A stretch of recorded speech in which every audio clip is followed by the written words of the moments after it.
Good evening, everybody, and welcome to the Clubhouse. January 10th, 2023. Was anybody else work? Yeah, well, I'm just happy. Hopefully we can get this over with. We have tried 17 times. Thanks a lot. We just started. We've tried 17 times about who's going to be the host of tonight's show. We can never come to a majority vote. So Steve is coming, Vince is coming in, and he is going to just make the deciding decision.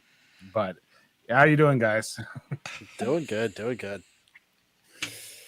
So I have to flip a four-sided coin. Is that what I just heard? That's no, right. you got to roll. That would be nice.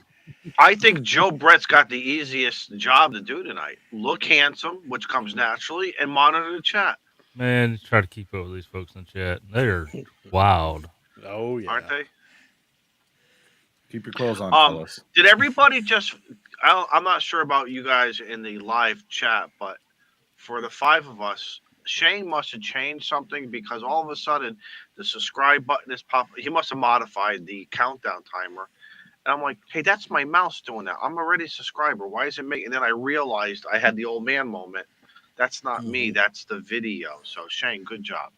So I thought we were restarting the countdown there for a second. That I noticed scared that me too. too. I I'm done like, unmuted my wait mic and I was a like, hey, Steve, click another button. I'm like, wait a minute, Steve. What you doing to us? Keep us on our toes? There you go. Well, listen, we hope everybody is having a good week. It's still the beginning of January. Cold temperatures here in Connecticut, 30 degrees. I'm nice and warm here. I got my LFD cigar. Molson, where's your DQ Blizzard, or is it on order? Dude, my wife texted me last night to go get DQ. It cost me $46 to get the family Dairy Queen. I can only afford to do that like once a week. 6. How many? Six. Well, so it's about $8 a piece. Yeah, it's insane. Yeah. Oh, that was just Blizzards, though, right? Yes. Yeah. What does it normally go for? Do you remember before the whole Blizzard hike? Like, what was it? How much were they? Like $5 a piece? I don't know. Honestly, I couldn't tell you. Hey, we got a new member. Hold on, time out. We got a new member. We got to say hello to Brian. Hi, Brian. K0BKO. Yeah, welcome to the membership. You will be probably disappointed, but don't be. You know, just keep your standards low, man, and everything goes up from here. So we'll have fun. So seriously, Dude, I'm logging for I remember when I was younger, my buddies and we used to go to all of our houses, look for pop cans and beer bottles because, you can get money for those. I don't know if you guys have that there, but we had 10 cents a bottle for beer. Mm-hmm. You all you need is 10 bottles, and you can buy yourself a big bag of Doritos. Now they're like $6.99 for a big bag of Doritos. It's insane. Yeah. Well, Tostitos, Doritos, they all are, right?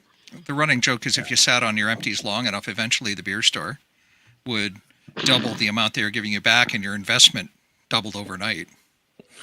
All right, so here in the United States, I think it's 10 cents, unless that's a Connecticut thing. What do you got? What else is that's a Connecticut thing? Because we don't get nothing. No deposit here. Joe Brett piped right up on that shit. Well, nothing, Joe. Nothing. It's funny. No.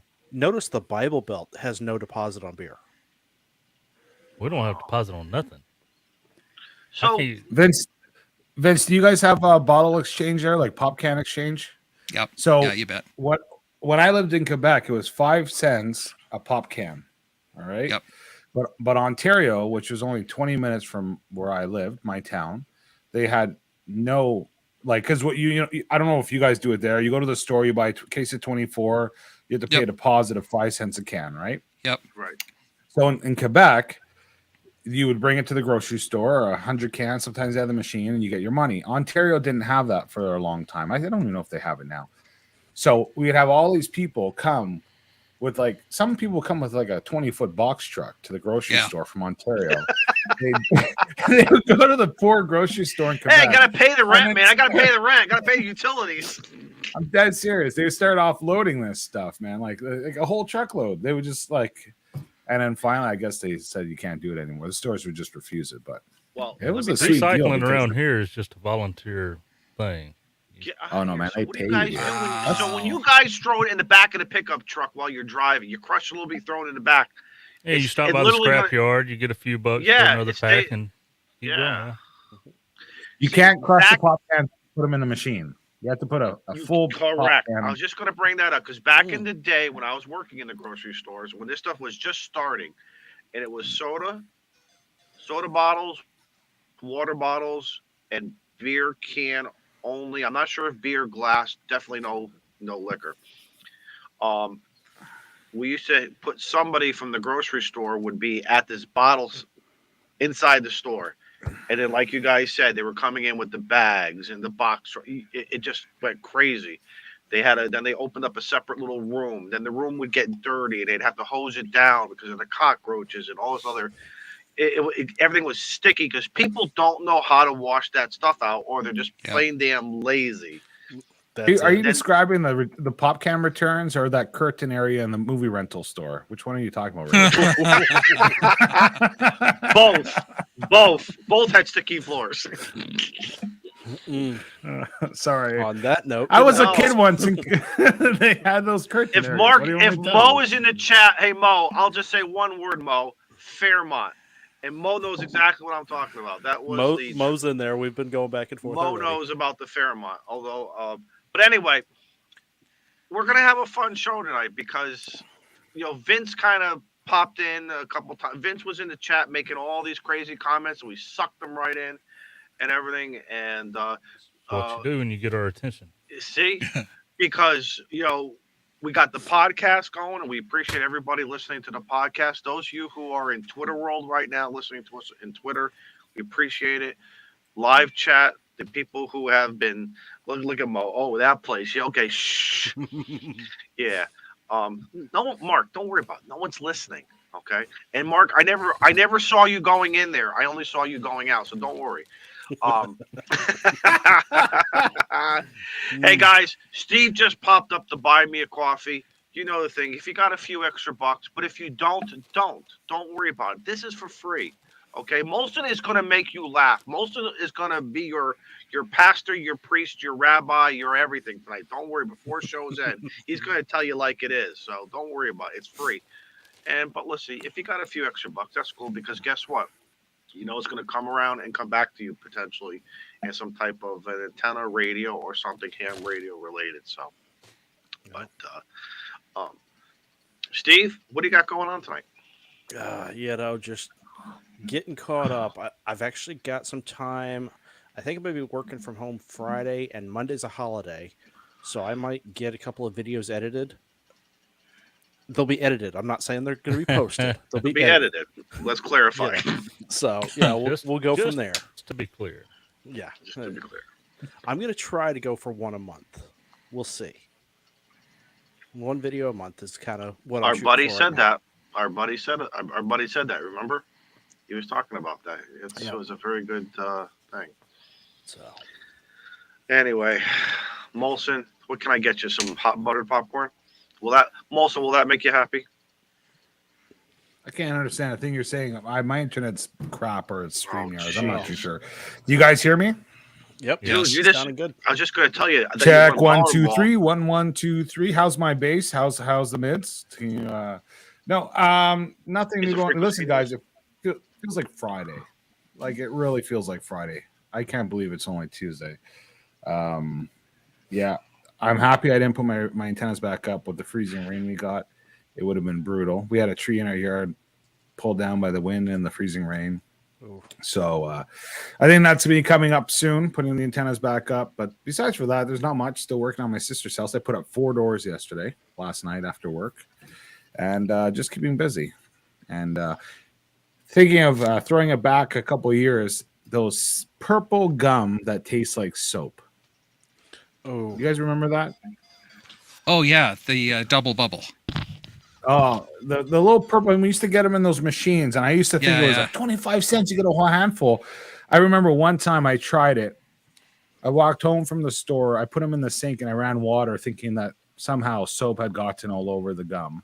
And lo and behold, it didn't work, and I just threw it out. Can't understand why. Yeah. Anyways, I got nothing else, man. I just happy to be here. So. All right. Taz says I'm in a tin can. Taz, I'm sorry. I don't know if there's anything. That made it better. Did you? Okay, thank Yeah, you. you I pulled the mic appreciate down, so it. Okay, I appreciate it. Um, Joe Brett, Ryan, thank you for the super chat, man. Thank you, man. We appreciate it. It will get ham forward, as you know around here. You and many others know it. Joe Brett, I got to tell you, I don't think I've ever seen you in a yellow shirt, and you make it look Really? good. You make it look good naturally. Thought I wore this before, but maybe not. Maybe it was the orange one I was thinking of. But hello, good evening. It's good to see y'all again. And then chat. We had a video dropping tonight. Then I changed it. I yielded the right of way to temporarily offline because I was pretty interested in him doing that live stream with the TS430. We got him with the 7300 and about 600 watts out of the amp. And then I hooked my Kenwood TS440 up. It ain't been turned on in a long time. oh, And I couldn't hear him. So I unhooked it and I was like, no, that ain't right, man. So I hooked it back up. And then I realized I'm not even on the right frequency. That's why I can't hear him. Hey, oh. Joe Brett, Ron, I'm not sure if those are fighting words, but he I says you love look lemon like a. drops, so no, I that's was a just going to compliment. say, I like them lemon drops, Ron. Those things are. The ones you get from the like the pharmacy and stuff. Yes, especially like those old The little fashioned paper candy bag. stores. Yeah. Yeah, heck yeah. Man, yeah, That thanks. stuff is good. So we got him again on the 440 after we got on the right frequency. Besides that, I had a little adventure last night that I was sitting there chilling, kicked the recliner back, watching some YouTube on the living room TV. That big 65 incher. Yeah, I turn on. I was replaying Kyle's stream and everything went off. It just cut off. Like Oh, the TV. I noticed the bedroom lights went out, and the wife wasn't going to bed yet. She comes out. She's like, "What happened?" I said, "Went dark. I don't know. Rest of the forgot house to is pay the still on. bill. No, the rest of the house is still on." You got to put a penny in that fuse. So I'm thinking GFCI outlet probably popped because my oldest daughter just turned her fan on in her room. And so I go checking the GFCIs. None of those are tripped. I said, okay, well, maybe it's a breaker. Nothing in the breaker box. Great. So I pulled out 11 sockets and out of the wall and a light switch. And the last one I got to, I found the loose wire that fixed it all. But I even replaced the can light in the ceiling I've been putting off for half a year. So, hey, power's out. Great time to change the bulb. Power out is a great motivator to get it fixed. Yeah, that was aggravating. So we got it back on. But when you find that, if you don't turn the power off, it tends to bite when you reconnect it. Oh yeah, I had the breaker turned off. Yeah, I knew something wasn't right. We had 2 out of 11 outlets that was working, and they were all on the same circuit. So,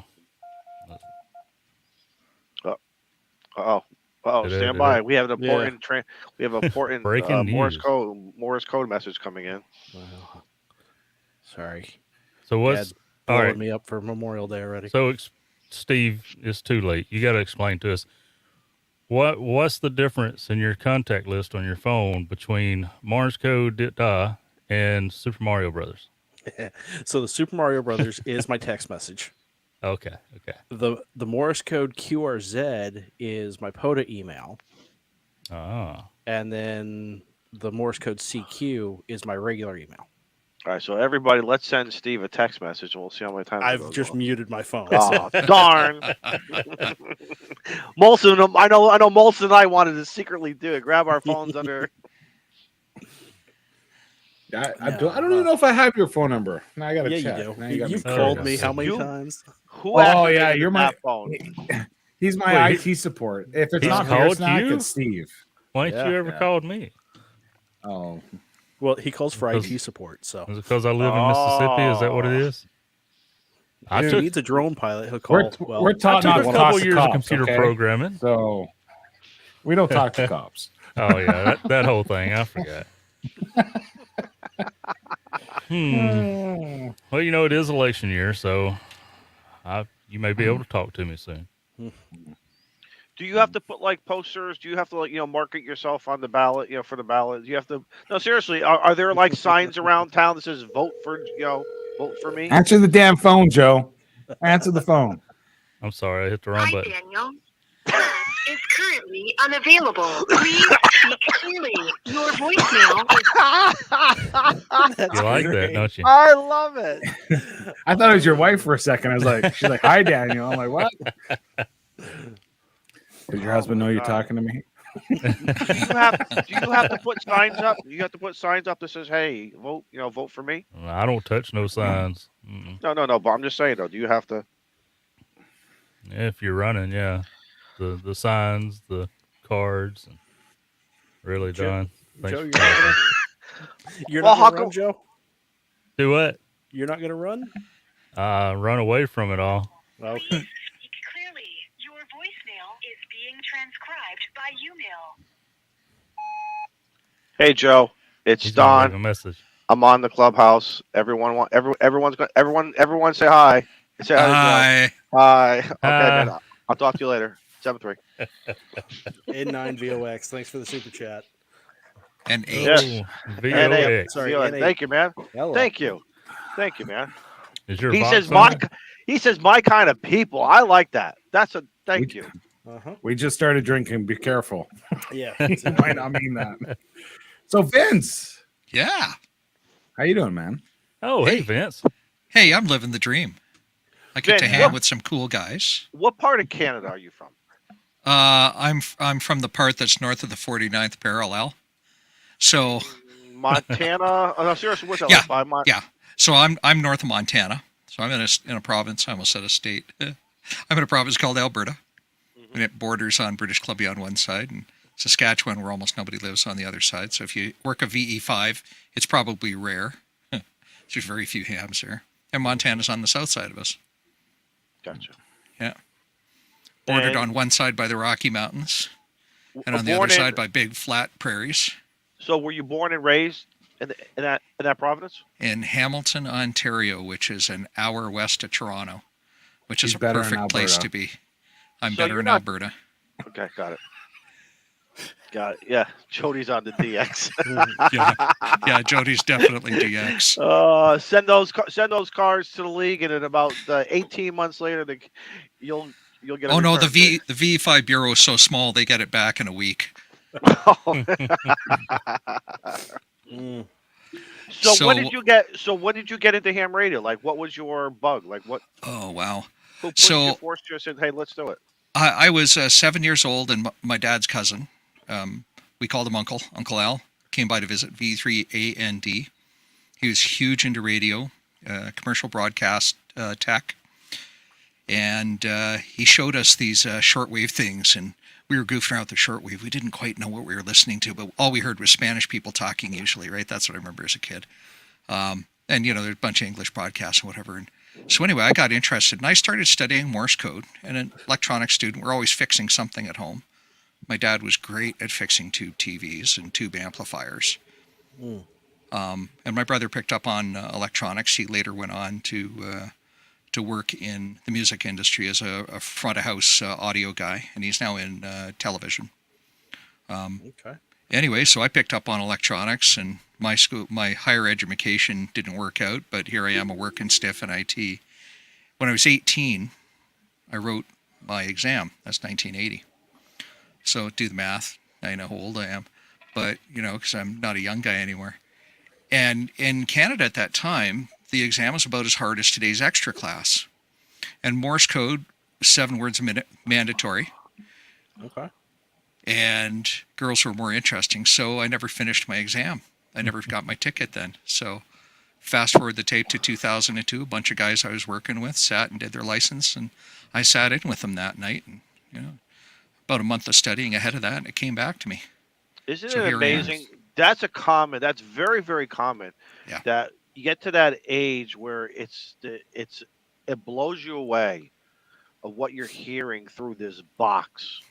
And it could be a simple, piece of 14 gauge, 16 gauge wire just going out, then all of a sudden something trips in your brain, and it's either a combination of one of the above, rock and roll, girls, Yeah. cars, Mhm. trucks, engine repair, whatever.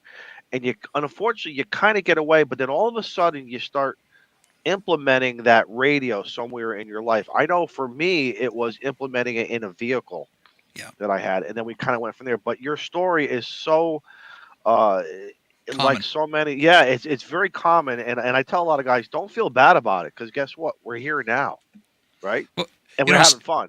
well, Steve, you do exams. We both do exams Hmm. together, right? And how many of the people would you say in those exam sessions are sub 30? Like very few, right? Yeah, very few now. I did have a pretty good run there for a while where it was everybody was sub 30, but we were focusing on that demographic. Yeah. Yeah, Interesting. but by and large, it's not it's an older guy or an older gal hobby as it might Mhm. be, right? So, but yeah, people come at it later in life. Many of the people I've examined, a lot of them are new retirees. Yeah, this is on my bucket list. I want to do that when I retire. So here I am sitting with you. Cool.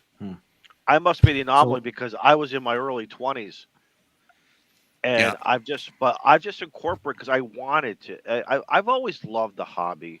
Mhm. Have you, like, do you still get excited, Vince, when you make, when you, even if it could be your 1,000 contact, do you still get that excitement?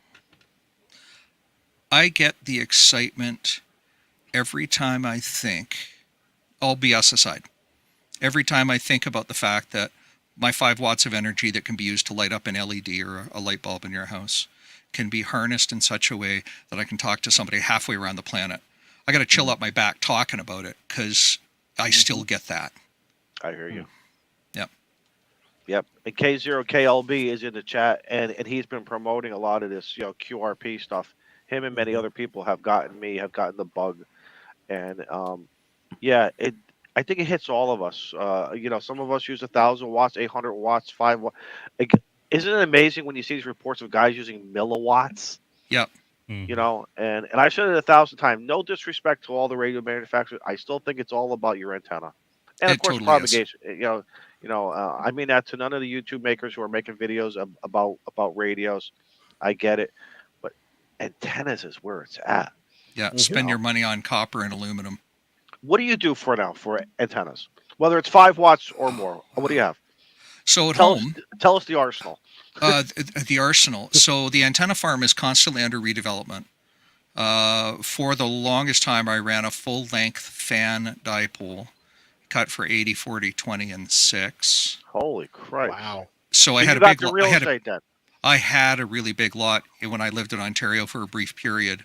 So we moved out here 25 years ago and I had to go back for some family matters. And it was in that time that I was licensed and I strung up this 135-foot antenna on my 175-foot deep lot. Now it's not all as good as it seems because the one end of that antenna terminated 20 feet from 15 kilovolt lines that ran right across the front of my lot. Mm. So, the joy of RFI. Anyway, I had a full-size fan dipole and a trapped vertical for the longest time. And recently I switched over to a 0.5 43-foot non-resonant and a Chameleon Emcomm 2, I want to say, 60-foot non-resonant end fed. And so that's what I've got here at home. When I'm operating portable, I've got a fan dipole I can put up on a mast on the back of my RV. I glamp. I don't camp. I glamp. And I've got a variety of different portable antennas. A JPC7, which is thought of as a buddy pole. You've heard about this JPC12 lately. The 7 is the dipole version of it. A Comet HFJ350. I've got some end feds that I put up. I carry a bunch of kit when I run portable. What's your favorite? Like, what's your go-to? When I'm operating portable, the end fed can't be beat for simple time to set up. And if you Mhm. cut it right and tune it right, and then the real secret with an end fed and operating portable is putting it up consistently every time. So if you're going to put it up as an inverted L, put it up the same way every time, because you're going to tune it over ground that might be dry or damp. And so Mhm. operate it under those same conditions and you're resonant. So Gotcha. when you're running your end fed, typically 10 through 40. Typically 10 through 40, sure. Yeah, it's So about around 60 what? feet 60 long. feet? Yes, between 60 and 65. Got it. Yeah. Yep. Yeah, and I've got a couple of end feds. I've got one from, I've got the little transformer from Sparkplug Gear. It was one of the early ones that Mike made. And he sent it up to me and he says, yeah, it's only rated for 50 watts, but give her. Let me know how it works out. The epoxy's rated for 70 degrees. You might get it a little warm. It's still in one piece. Great product. His winder, the light little balsa wood winder, it's balsa plywood. Mhm. It's super lightweight, really nicely made. A friend of mine, a SOTA goat here in Alberta, Malin, V6VID. He made me an NFED, so I've been working with both of those, trying both of those out. And with my KX3, it's a new to me radio. It's a wonderful radio. I've always wanted to own an Elecraft. I got the infed for you. Which one, man? Right there. Oh, the K6ARK. That's an incredible Yeah, antenna. That's what anytime I do anything on my 705, like out in the field or whatever, Yeah. pop that thing up. Man, can't be beat. But if Yep. you've got to wind that thing and solder that little capacitor, Yeah. Pass the you will. capacitor. Oh, well, you see, now the joy of being older is you recognize your shortcomings. And That's not enough magnification. Trust me. that's a lit 7-inch magnifier. And so Yeah. that just makes my life real easy because, I'm not 14 anymore. So I need help and I'm okay with that. Mhm. Now, is that operating area for working and tinkering and building and repairing? Is that also your radio room, or is this a separate room? No, it's directly behind me. My room is roughly rectangular. So the table I'm sitting at I work from home. So it's my IT workspace, and off on one corner, just over yonder, is the radio corner. So I can put a camera on that in a moment. Yeah. One of the things while you're talking, Vince, I was thinking about was it's not often we hear amateur radio enthusiasts complain about an antenna. You know what I mean? Huh. And They complain about their no, medical ailments, but not an antenna. You're right. Yeah, Good well, point, Walt. but what Good I point, think, Walt. I guess my what it made me think of is like when I started, like my first antenna was the G5RV Junior, right? And we all know you can get on the air with very simple like speaker wire antenna, right? So like you can still get out, and Yes. Rest in it's peace, only Jerry. as you advance that you notice the difference, right? Like, because if you start off on the shittiest antenna, you're still making contacts, not necessarily the same propagation or whatever, not the same effect, but you still make contacts, and kind of like your excitement with the 5 watts, a contact on a wire antenna, no matter what it is and how good you think it is, you're impressed. And then as you go along, and because it's hard sometimes to justify purchasing a new antenna when you're satisfied with what you have, right? Yeah. And so that's part of the I think that's part of the side where even for myself, I need to just invest for the sake of experimenting, because yes, I'm making good contacts with my antenna, but it's not the best, it's not the worst, but the only way to know the real difference or Is to what try it. the improvement is to try something else, and obviously taking other people's and even other people's experiences is subjective, right? Yeah. Because their setup it may be different, the noise floor locally may be different. There's so many variables that it's not just like, as I remember my buddy was like, I want to have a radio for my tractor to my home, right? Well, there's so many variables just with the ground, with the elevation, with buildings and obstructions, with like, so it's not a like just because I say I love the NFED half wave that it means it's right for you. But antennas are so interesting. Yeah. I don't think you can be overly disappointed in any one, but you can be extremely impressed with one. Yes. You know what I mean? Yeah. Yeah. 3 times. So 3 times in my life, I bought a used tower or helped take a tower down for free, or the typical deal that goes around, right? And 3 times I went, damn, concrete is expensive. I'm not doing this. Yeah. And I sold the tower Right, off Steve? for $100, Right, Steve? right? Yeah. Oh yeah. No, It- I actually put the concrete in. Oh yeah, and yeah. So homeboys, I'm in shape. My shape is round. Round doesn't dig holes. Round does not do soda, unless it's a drive up. Yeah. And so Masts are a simple way to go. In back east, when I was VE3, I put up for giggles. I bought some wire at the dollar store, speaker wire, and I got 50 feet of 16 gauge 2 conductor, GE branded, RCA branded, whatever speaker wire for $1. So yes, I bought 20 packets of it at that price, and I threw it in my bin, and I started building this fan dipole out of it. And it was up in the air for 3 years, and at the end of it, it looked kind of ratty. So I sent the wire to scrap when I moved. And I came out west, and I rebuilt the same antenna with new wire, because, of course, I still had 17 packets of this stuff. Well, after 5 years of being in the dry western air and UV starting to break it down, it started to need maintenance. And the year that it needed 3 repairs, I scrapped the antenna. And then I invested into Davis RF Flex Weave. So you might have heard me on Workbench talking about supple antenna wire. Mhm. Jeremy still rolls his eyes when I say those words. So does Mark. And this stuff is amazing. You can tie it in a knot like it's parachute cord. It handles like crazy good. And I put this up in the air with 12 gauge on the top. Carlos is in the chat, the parachute jumper. Did you Yeah. hear that? Yeah, There you yeah. Carlos can use this to hold himself up. Although I don't know that I'd want to see him try that. And after 3 or 4 years, I neglected to consider the mechanical consideration that this antenna was a whole hell of a lot heavier than my last one, being 18 gauge wire, and I had to take it down because my fence could no longer support it. So my switch over to this 43 foot was largely because if I didn't do something, I was going to have to repair a fence because I tied it off on the corner posts. So, hey, you asked what my shack looks like, and this is the corner from, this is taken from my point of view in the chair, so you can see, the KX3 sitting there. It's designed to go out with me on the road. Steve, can you make him full screen? Yeah. And I'll try and hold this nice and steady.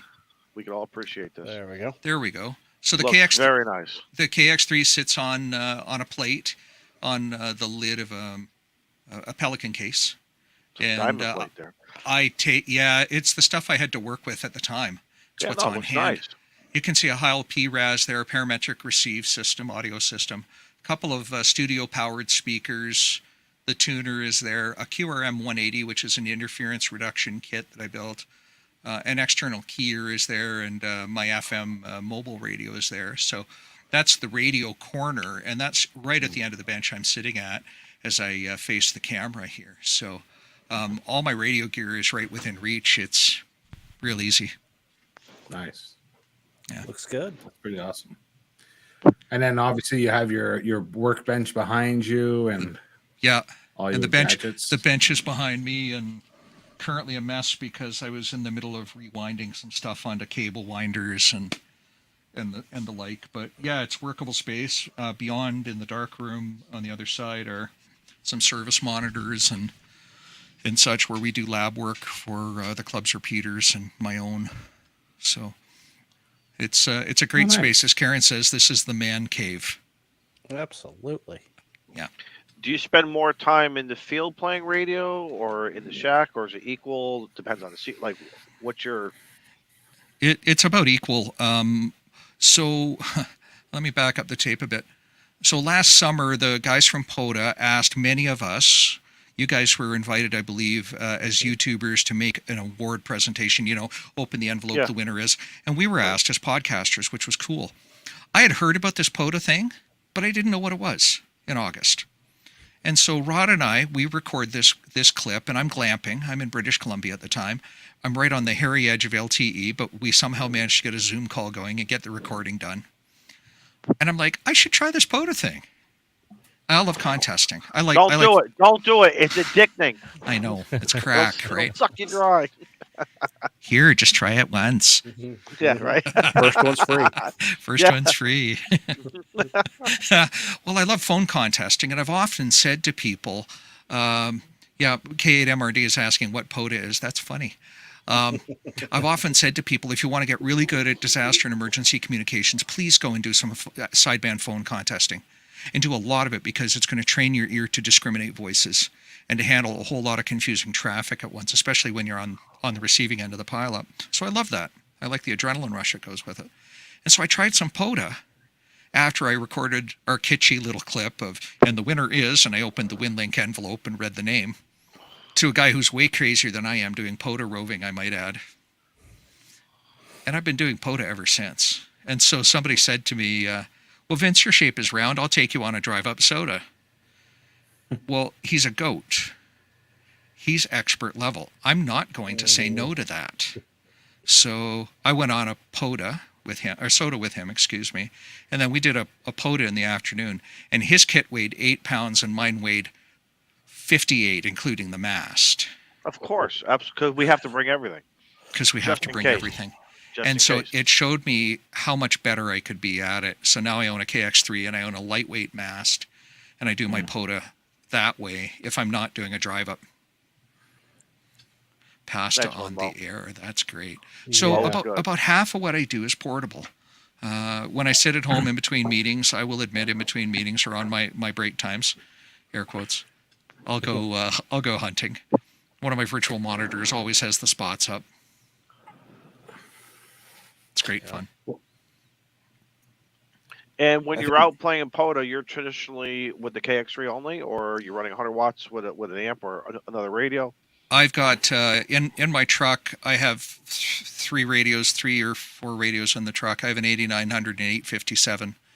I have a 250 milliwatt APRS beacon, which I can use to test the efficiency of our digipeater network with the club, because it'll catch all the fringe, right? 25 watts gets everywhere, quarter of a watt doesn't. So I know where the edges are really effectively. Mm-hmm. True. No, you're right about that. Yeah, you're right. And so I'll run 50 watts typically out of the truck. If it's below 40 freedom units out, I'll be sitting in the truck. If it's 40 freedom units or above and sunny, I'll be outside. And I'll be outside on the tailgate with the KX3. Wow, okay. Roughing it. Nice. Roughing it, yeah. Yeah, I love picnic table operating. You know, the photo that I think you said Shane grabbed for the marketing for the front end of this video clip was just me sitting at the picnic table where we were glamping this summer. And, nice. Yeah, I like just sitting around at the picnic table and seeing what I can find. Do you get a lot of bugs out there in your Providence in the summertime? You do? Interesting. Yes. Big black flies, man. Oh, yeah, they're the size of Cessna 180s up north. Growing big up there in Canada, don't you? They grow way big. Yeah, so I stay indoors until July. Well, that must be Scout 75 shooting them up from northern Wisconsin, up towards you guys, because that is a pain. I have to agree.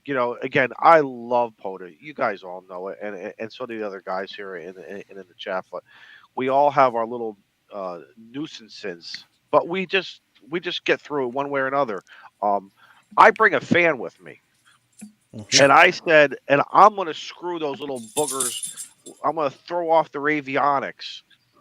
I finally got what's called the clamshell tent that screened area. I love that. But if I'm going to do something, if I'm going to do a quickie or something, I always have my fan. Keeps me cool, throws off their avionics. You stay away from within 3 to 5 feet of me. Hey, man, we're good. That's how I look at it. Yeah. So. Yep. Yeah, you bet. And my wife has made an investment in mosquito repellent clothing, and it's actually quite effective. Mm-hmm. So it's all good. What kind of clothing? It cut out for a second. Mosquito repellent clothing. Oh. Okay. Yeah. Oh yeah. So I have to try. You know what works really well for mosquito repelling? Staying indoors. No, those coasters from Tim Hortons. The drink coasters. Yeah. What about them? You light them and you let them smolder. The drink coasters. We don't have coasters out west here, so I'm at a loss. He drinks from a bottle. He's the four thing where you go to Tim Hortons, they give you the 4 coffees. Oh, the the tray that holds them. Oh yeah. I did not know that. Light those on fire and then blow out the flame so it just smolders, and it acts like a great mosquito repellent. I bought something from Amazon. I justify my my Tim Hortons addiction. Oh, there Yep. you go.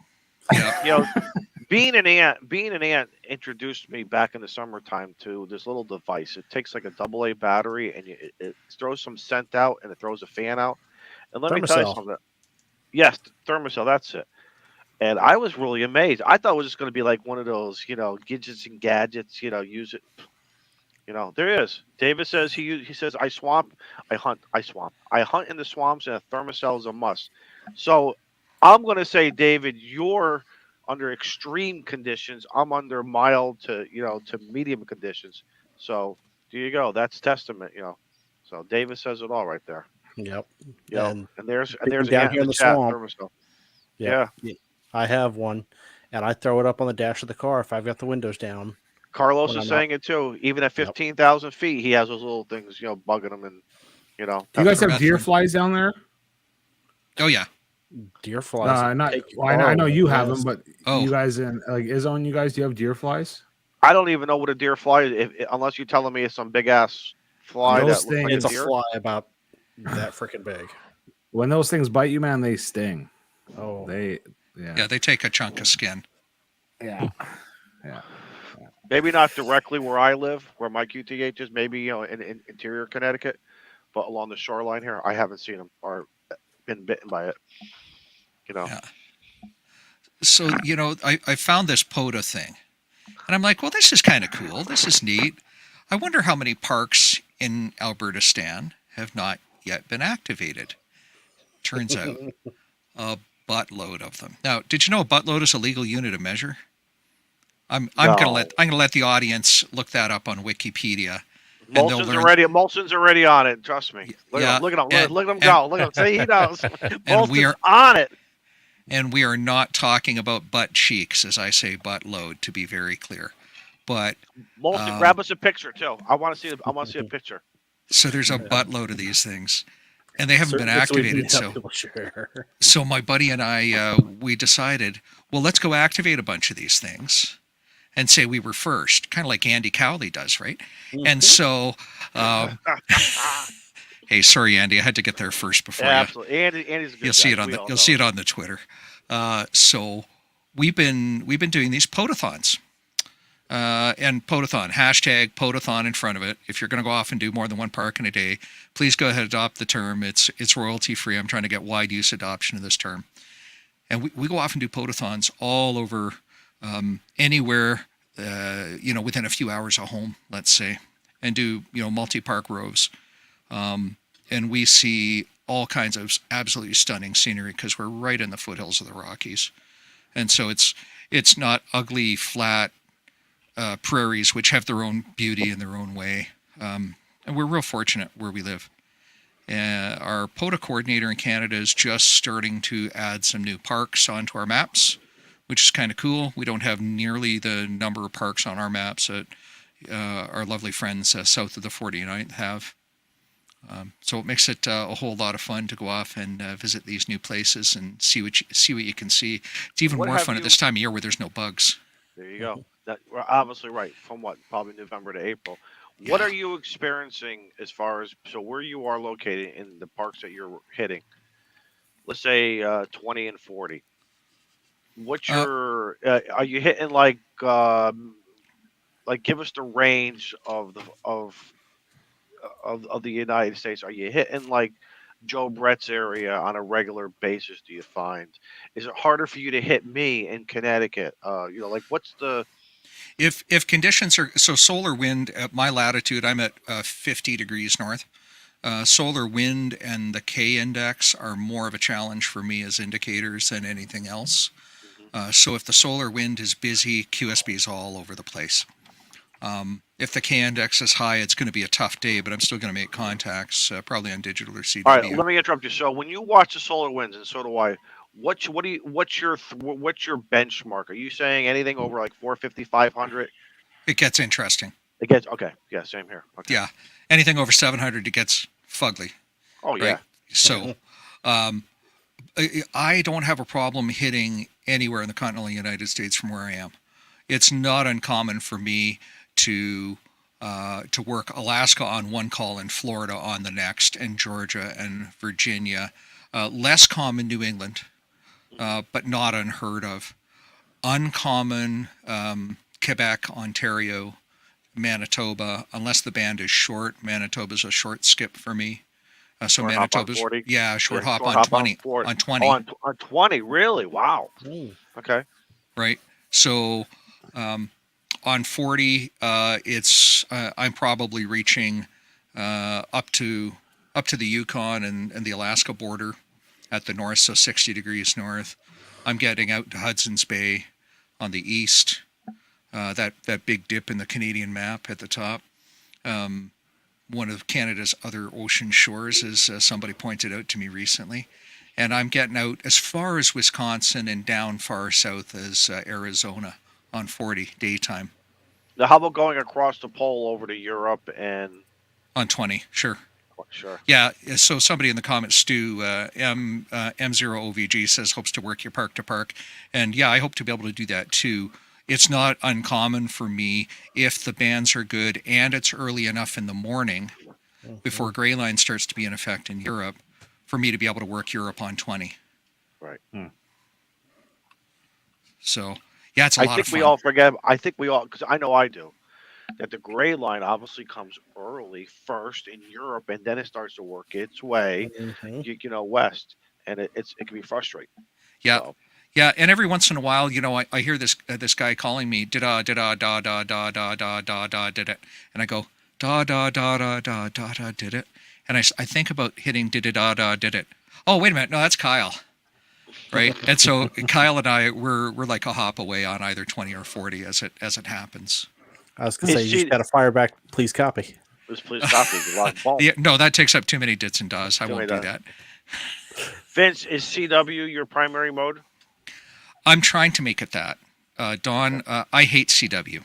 So I'm going to say it. Hi, I'm Vince. I hate CW. I don't log my contacts except doing satellite and POTA work. Satellite, POTA, and Kyle.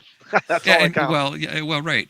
And so I took up CW when I first got my ticket because at that time, code was still required in Canada for HF privileges. So a year after I did my ticket and had my VHF privileges, I did code at 5 words a minute and got my HF privileges. I promised the guy who did my exam, my friend Barry, yes, I'll use it. I made one contact at 5 words a minute. My head hurt. I put it away. Now I got to grab a prop. That's like the promise that says, I'll never buy another radio again. Well, except I meant it. And because it really did make my head hurt. And we were talking about this on Kyle's CW live stream last night. And so here's the prop. Now y'all are wondering what this is, right? It's a joystick, right? Yeah. Wait. So at the other end of the joystick is the connector. Oh, wow. Yes, ladies and gentlemen, this was my first key. And it still works. How did you do that? Oh, yeah, it's just da da da da da da da. Oh my God, look at that. That's like my son's remote control excavator that I changed the remote control into I saw that video. I'm looking at my log. We've never made contact, man. No, we haven't. I have all these VE6s and I don't have LK. No, well, we'll change that. We'll change that one right day. Now, for crying out loud, or work them in a little bit here. Yeah, we might be able to do it on 40 this time of night, but I'd have to go put my antenna back up. Give me a minute. I'll be back. I bring the joystick out, and Barry looks at me, and he says, "You can't be serious." He pushes a straight key in front of me. I tried to use it. I got carpal tunnel. I can't use that. He puts a Bencher BY2 in front of me. I fumble with it. Well, Vince, I can't let you use the joystick. I can't. Yes, Barry, you can. You know RIC 1 regulations, that's the regulations by which me as an examiner, I'm governed, says that I have to demonstrate proficiency in code. So I'm going to go stand at your doorway and I'm going to flick your light switch on and off in the proper cadence at 5 words a minute and demonstrate proficiency. Okay, Vince, you can use the joystick. I love it. Oh, I love it. And so I hate CW. And when band conditions were really craptastic about 3-4 years ago, I took CW Academy and I didn't like it. And I got really stressed out about it, but I learned something. And I'm now, and then I went out, I did the silly thing, I bought a big alley. That's the Porsche. That's the Porsche keys, right? Wow. I bought Oh. the Porsche because I got a chance to try one. A friend brought one out to a winter field day site, and I got a chance to try the Sculpture and the Traveler Light. Oh my gosh, they're beautiful keys. So I'm like, I've invested all this money, I better bloody well use it. And I have discovered it's a whole bunch of fun. It's frustrating fun, but it's fun. So I'm trying to migrate myself towards CW. FT8, been there, done that. You know, it's pushing buttons. You Now, know, the guys who full you power hang to out guys with, who do it. You know, the guys who you hang out. Let's just back up from it. So the guys Yeah. who you hang out locally with, are they CW enthusiasts, or they have the same feeling as you? 'Cause uh, birds of a feather flock together, but then all of a sudden, there are You know. most of the guys I hang with are phone operators, phone and FT8 operators, and my POTA buddy is a phone FT8 operator. He and I kit up and sell a Morse tutor kit together, and he's learning. So he's a few years behind me, and Steve's holding one of those there kits you up. go. Steve. There you go. If you're interested in one of those kits, you know, shameless plug, go to my website, VE6LK.com, and you can find out how to buy one. And we'll send one out to you as soon as we have them in stock. But he's trying to learn Morse code from that. And they allow head-to-head transmission back and forth with people wirelessly, kind of like the Morse Serenos. Here's another great Morse learning kit, right? So All right, I'm so trying then- to get better at it. Thomas, All right. K4SWL, says to me, Vince, go off and work POTA at the speed you're comfortable at. People will respond. And they did. And I was hooked. So then what? So then now what brings you into? That's why I wanted to segue. So now what brings you into FT8? FT8 was, oh, hey, this is the new shiny thing 3 years ago. And so I played around with FT8 for a bit, and I'll still do it if I need to, but it doesn't do much for me. Do you do it from the shack? I listen to it all the time. If you look on PSK Reporter and you see VE6 Victor Papa Delta reporting your packets, that's my other call sign, because in Canada we can hold as many call signs as we want as long as we fork over $60 a call. That's my original call sign. Don't ever take VPD as a call. It sucks. It's really long in CW and all the letters sound the same. Oh, it's a terrible call. But anyway, I listen on my my SDR play, and I'm listening currently to, I don't know, let me go take a peek here. Hey, I can show you my FT8 setup. Can I do a screen share? That'd be Yeah, cool. absolutely. Yeah, all right. Let me do that. Share screen, and it's easiest with two monitors. Don't show these tips again. Yes, thank you, StreamYard. I really like it when StreamYard tries to help me. And so at this point, you should be seeing one of my monitors, right? So this is one of my Windows 7 machines, and it is running my SDR play. So I have an RSP Duo, the dual channel receiver. I can do diversity reception with it. And I am currently listening to 15, 12, and 10 meters. And I have 3 instances of WSJT running. And this runs 24 hours a day. I rarely look at it, but every once in a while, so it's a service to others. What's being heard in Grid Square DO20 where I live. And every once in a while, I think of it as my personal propagation predictor. I'm gonna go to my. While you're talking, I'm gonna go to my PSK reporter website And look for and this- V6 Victor Papa Delta. Yeah. just for, as I say, just for giggles. Or Yeah, and so I've set this up as a 3 instance because the SDR plays can hear 10 megahertz of bandwidth at once, most of them. Great receivers, nice sensitivity to them. Usually during the daytime, this is all lit up. 10 meters was well lit today. Let's take a peek at what I was hearing on 10 meters. I was hearing a whole bunch of Japan. Wow. Look at that, Japan right at 1 a.m. Zulu, so just an hour ago. You know, Japan's just over the ocean to me. To you in Connecticut, it's rare. But what's rare to me is Germany, and for you, that's a local call. One of the things I miss about living in Ontario, where Daniel lives, where Molson lives, is boy, you're in the middle of everything. It's so cool. But yeah, look at this. Who was I hearing? Charlie Echo, Bravo Alpha, Radio Whiskey, Uniform Alpha, so all kinds of Baltic states. You And might this have a was 10 KMRD in meters. there. I might. You never know. So this is what I do for FT8, and I'm just listening all the time. Listening to 3 channels at once, virtual audio cables, virtual serial point for CAT control. So I can switch my band, and it'll automatically switch it over on this virtual receiver. Wow. It's All right, so I'm seeing this you. took me hours to set up. I'm seeing you on 30 meters. The last thing that I can see is on 30 meters. On LK. Yeah, if you look at VPD, Victor Papa Delta, that's where you'll see my PSK reporter spots show up. Okay, so PSK 30. I'm just switching modes here. So that's what I do with FT8 here at home. So I play with FT8. I play with digital modes. RIDI PSK, JS8 call. JS8 call is a lot of fun because you can get out there and have a nice little chit chat with somebody and take advantage of the great protocol or the related protocol that FT8 is. Mm-hmm. And that's more interesting to me than just 5.9 thank you in digital mode. That's kind of odd. I just like 5.9 thank you for POTA, but I don't mind chatting when it comes to JS8 call.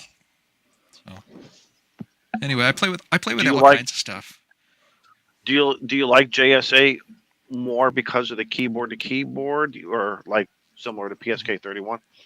Yeah, there's a human element to it for sure, and it's a great weak signal mode for that human element too, right?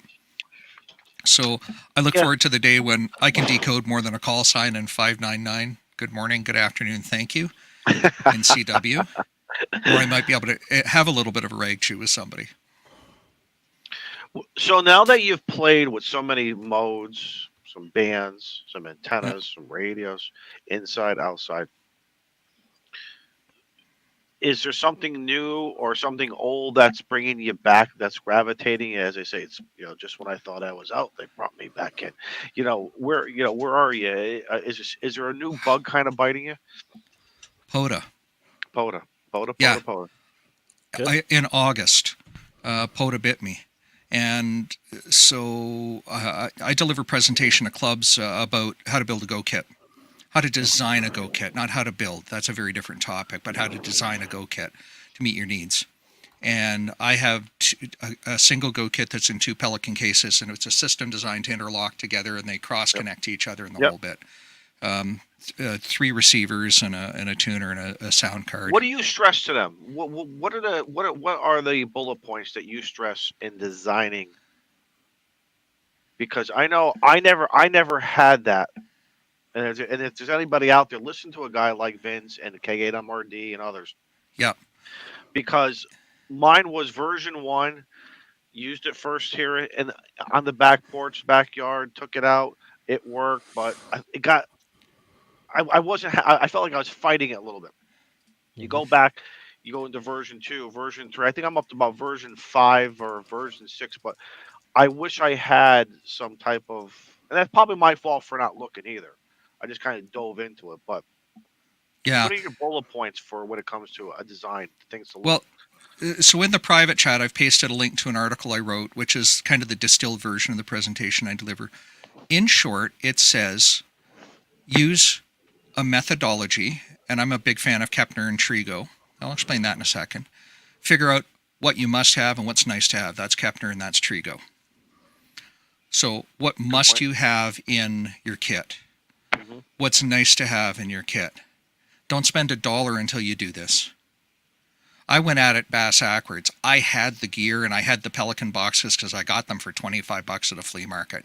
Can't go wrong at that price, right? Love Pelican, Love Pelican, right? And they're beat up and I don't care. Pelican and Gators, yep. Pelican and Gators and others, much like Nanook and several others, Apache and all the rest, right? But figure out what you need and figure out what you want and then start to acquire and start to build. Carlos says SKB, sure, and a whole bunch of them out there. Absolutely. Too, Vince, have you noticed a lot of guys? Again, this is what happens when you get sucked into the marketing of this is the best, this is the best. You got to Oh yeah, that drives me remember crazy. what we're going to use this stuff for. We are not Navy SEALs ops going over 10,000 miles, and we're going to be in some extreme conditions of the Amazon to the Sahara to the poles to whatever. Guys, it's a whole different world. Whole again, you'll be okay if you use the Harbor Freight, especially Yeah. if you're on a budget. Listen. You know what my first Go kit was? It was a plastic file box that came out of Staples. Oh yeah. Literally, that people during tax season would, and I just put some foam around it on the bottom and the sides, and I had my LDG tuner and I had my dual band radio, and then from there I did I don't remember the name of it. It was a basic toolbox. Yeah. You know, you start work just like you said. You start figuring out what works for you. But guys, I tell everybody, you don't have to spend a lot of money. Just get out there, based on your needs and wants. That's a very good a point, though, Vince. And I'm Yeah. glad you're out there stressing that. Well, so I built this first kit up, and I put I had an 857 and an 8800 Yaesu dual band crossband radio, and I put them both beside each other on one of them checker plates because I went to metal supermarkets and I said I need some metal cut this size, and it's very expensive but very convenient, dollars per square foot kind of thing. And I got 4 of them, and I still have one floating around somewhere in the shop. And I did this 10 years ago, and I started to build these kits up. And it was only this past summer when I'm out glamping for 2 weeks and setting up in 3 different campgrounds because we want to see a bunch of different places that I went, wow. And I cut a video on this. Here's how I set up my portable kit. And I had to do it in fast motion so that you weren't watching me for 20 minutes setting up my kit. And after that 2 weeks, I thought to myself, my gosh, my needs have changed. I want fast, rapid, repeatable setup. So I took my 2-box Go kit, and you can go to my website and you can read the article on the Go kit. I haven't updated it with new photos yet. And I took one radio and moved it out, and I moved all the HF stuff into one kit. And I put all the VHF, UHF into another kit. I added a radio, so I have dual redundant radios because 2 is 1 and 1 is none. Because the events I do, communications is critical, like rally sport. I have redundant power supplies between the two. They're the exact same power supply. PowerWorks SS30s are hugely good, compact switching power supplies that are quiet, and you can adjust them if you get the birdie. And they're reasonably well priced. I think Giga carries them. Can't remember who else carries them. And so I did all this reshuffling of kit. And it was with that in mind that a friend took me out to do soda, and I showed him my kit, 56 pounds, and his was 6. It was a KX2. And I'm not making these numbers up. And I'm like, I've got some candy money. I must go find like a lightweight radio. And I sat down, I looked at the 705 in earnest. So I work at the candy store, I get staff pricing. I love working at the candy store. They treat me really well. I love working with customers, helping them spend their money. And I sat with the 705, and the interface just drives me crazy. It's a lovely radio. We're all preferred customers. You know that. Absolutely. Just come on up, and we'll take care of you. Hey, I got to stop you for 1 minute because just real quickly, you see Yeah. the ammo. You see the ammo cans out there. They're great for some people, and if that's Yeah. who you use it. I remember I probably was maybe my first year into ham radio. This is even before we even heard of the word called Go Kit. This guy, he was very frugal, and I don't know if you want to level the words of frugal, cheap, or just outright. But he had an old suitcase, probably from the 50s or the 60s, and I remember he had an old blanket just wrapped in everything, but it worked for him. Yeah. It worked for him, and they used it for field day, and it was just so anything can really work for you. Yeah. But once you start getting out there, you start really figuring out your needs, don't you? Because like you and so many others, I remember my first half a dozen POTA stuff 3 or 4 years ago. I bought one of these rigid boxes, toolboxes. and I love my rigid boxes. I love the whole organization stuff. Matter of fact, I bought two. That's how bad I loved it. A week later, I bought. Like you, I probably had 58 to 60 pounds of stuff in there that you would have thought I was planning for the end of the world, and we're going to be out here for 2 weeks. Meanwhile, there's a Walmart, McDonald's, Costco, and a gas station with a bathroom within 5 to 10 miles from me, but we overpacked. And I guess we're like that as ham radio operators. We think we got to bring everything with us. And then there comes that comfort level where you really don't. Yes, there are some essential things because we've all had things break on us, and you MacGyver it. Yeah. You really do. You can MacGyver something and it still works. If you forget your electrical tape, that's fine. You got masking tape, it'll work. Don't worry about it. It'll work. That kind of stuff. As long as you got a knife, I swear, a knife is probably your most essential thing. There you go. There, absolutely. That Yeah. to me, a knife, radio, and a cigar, man, I'm good.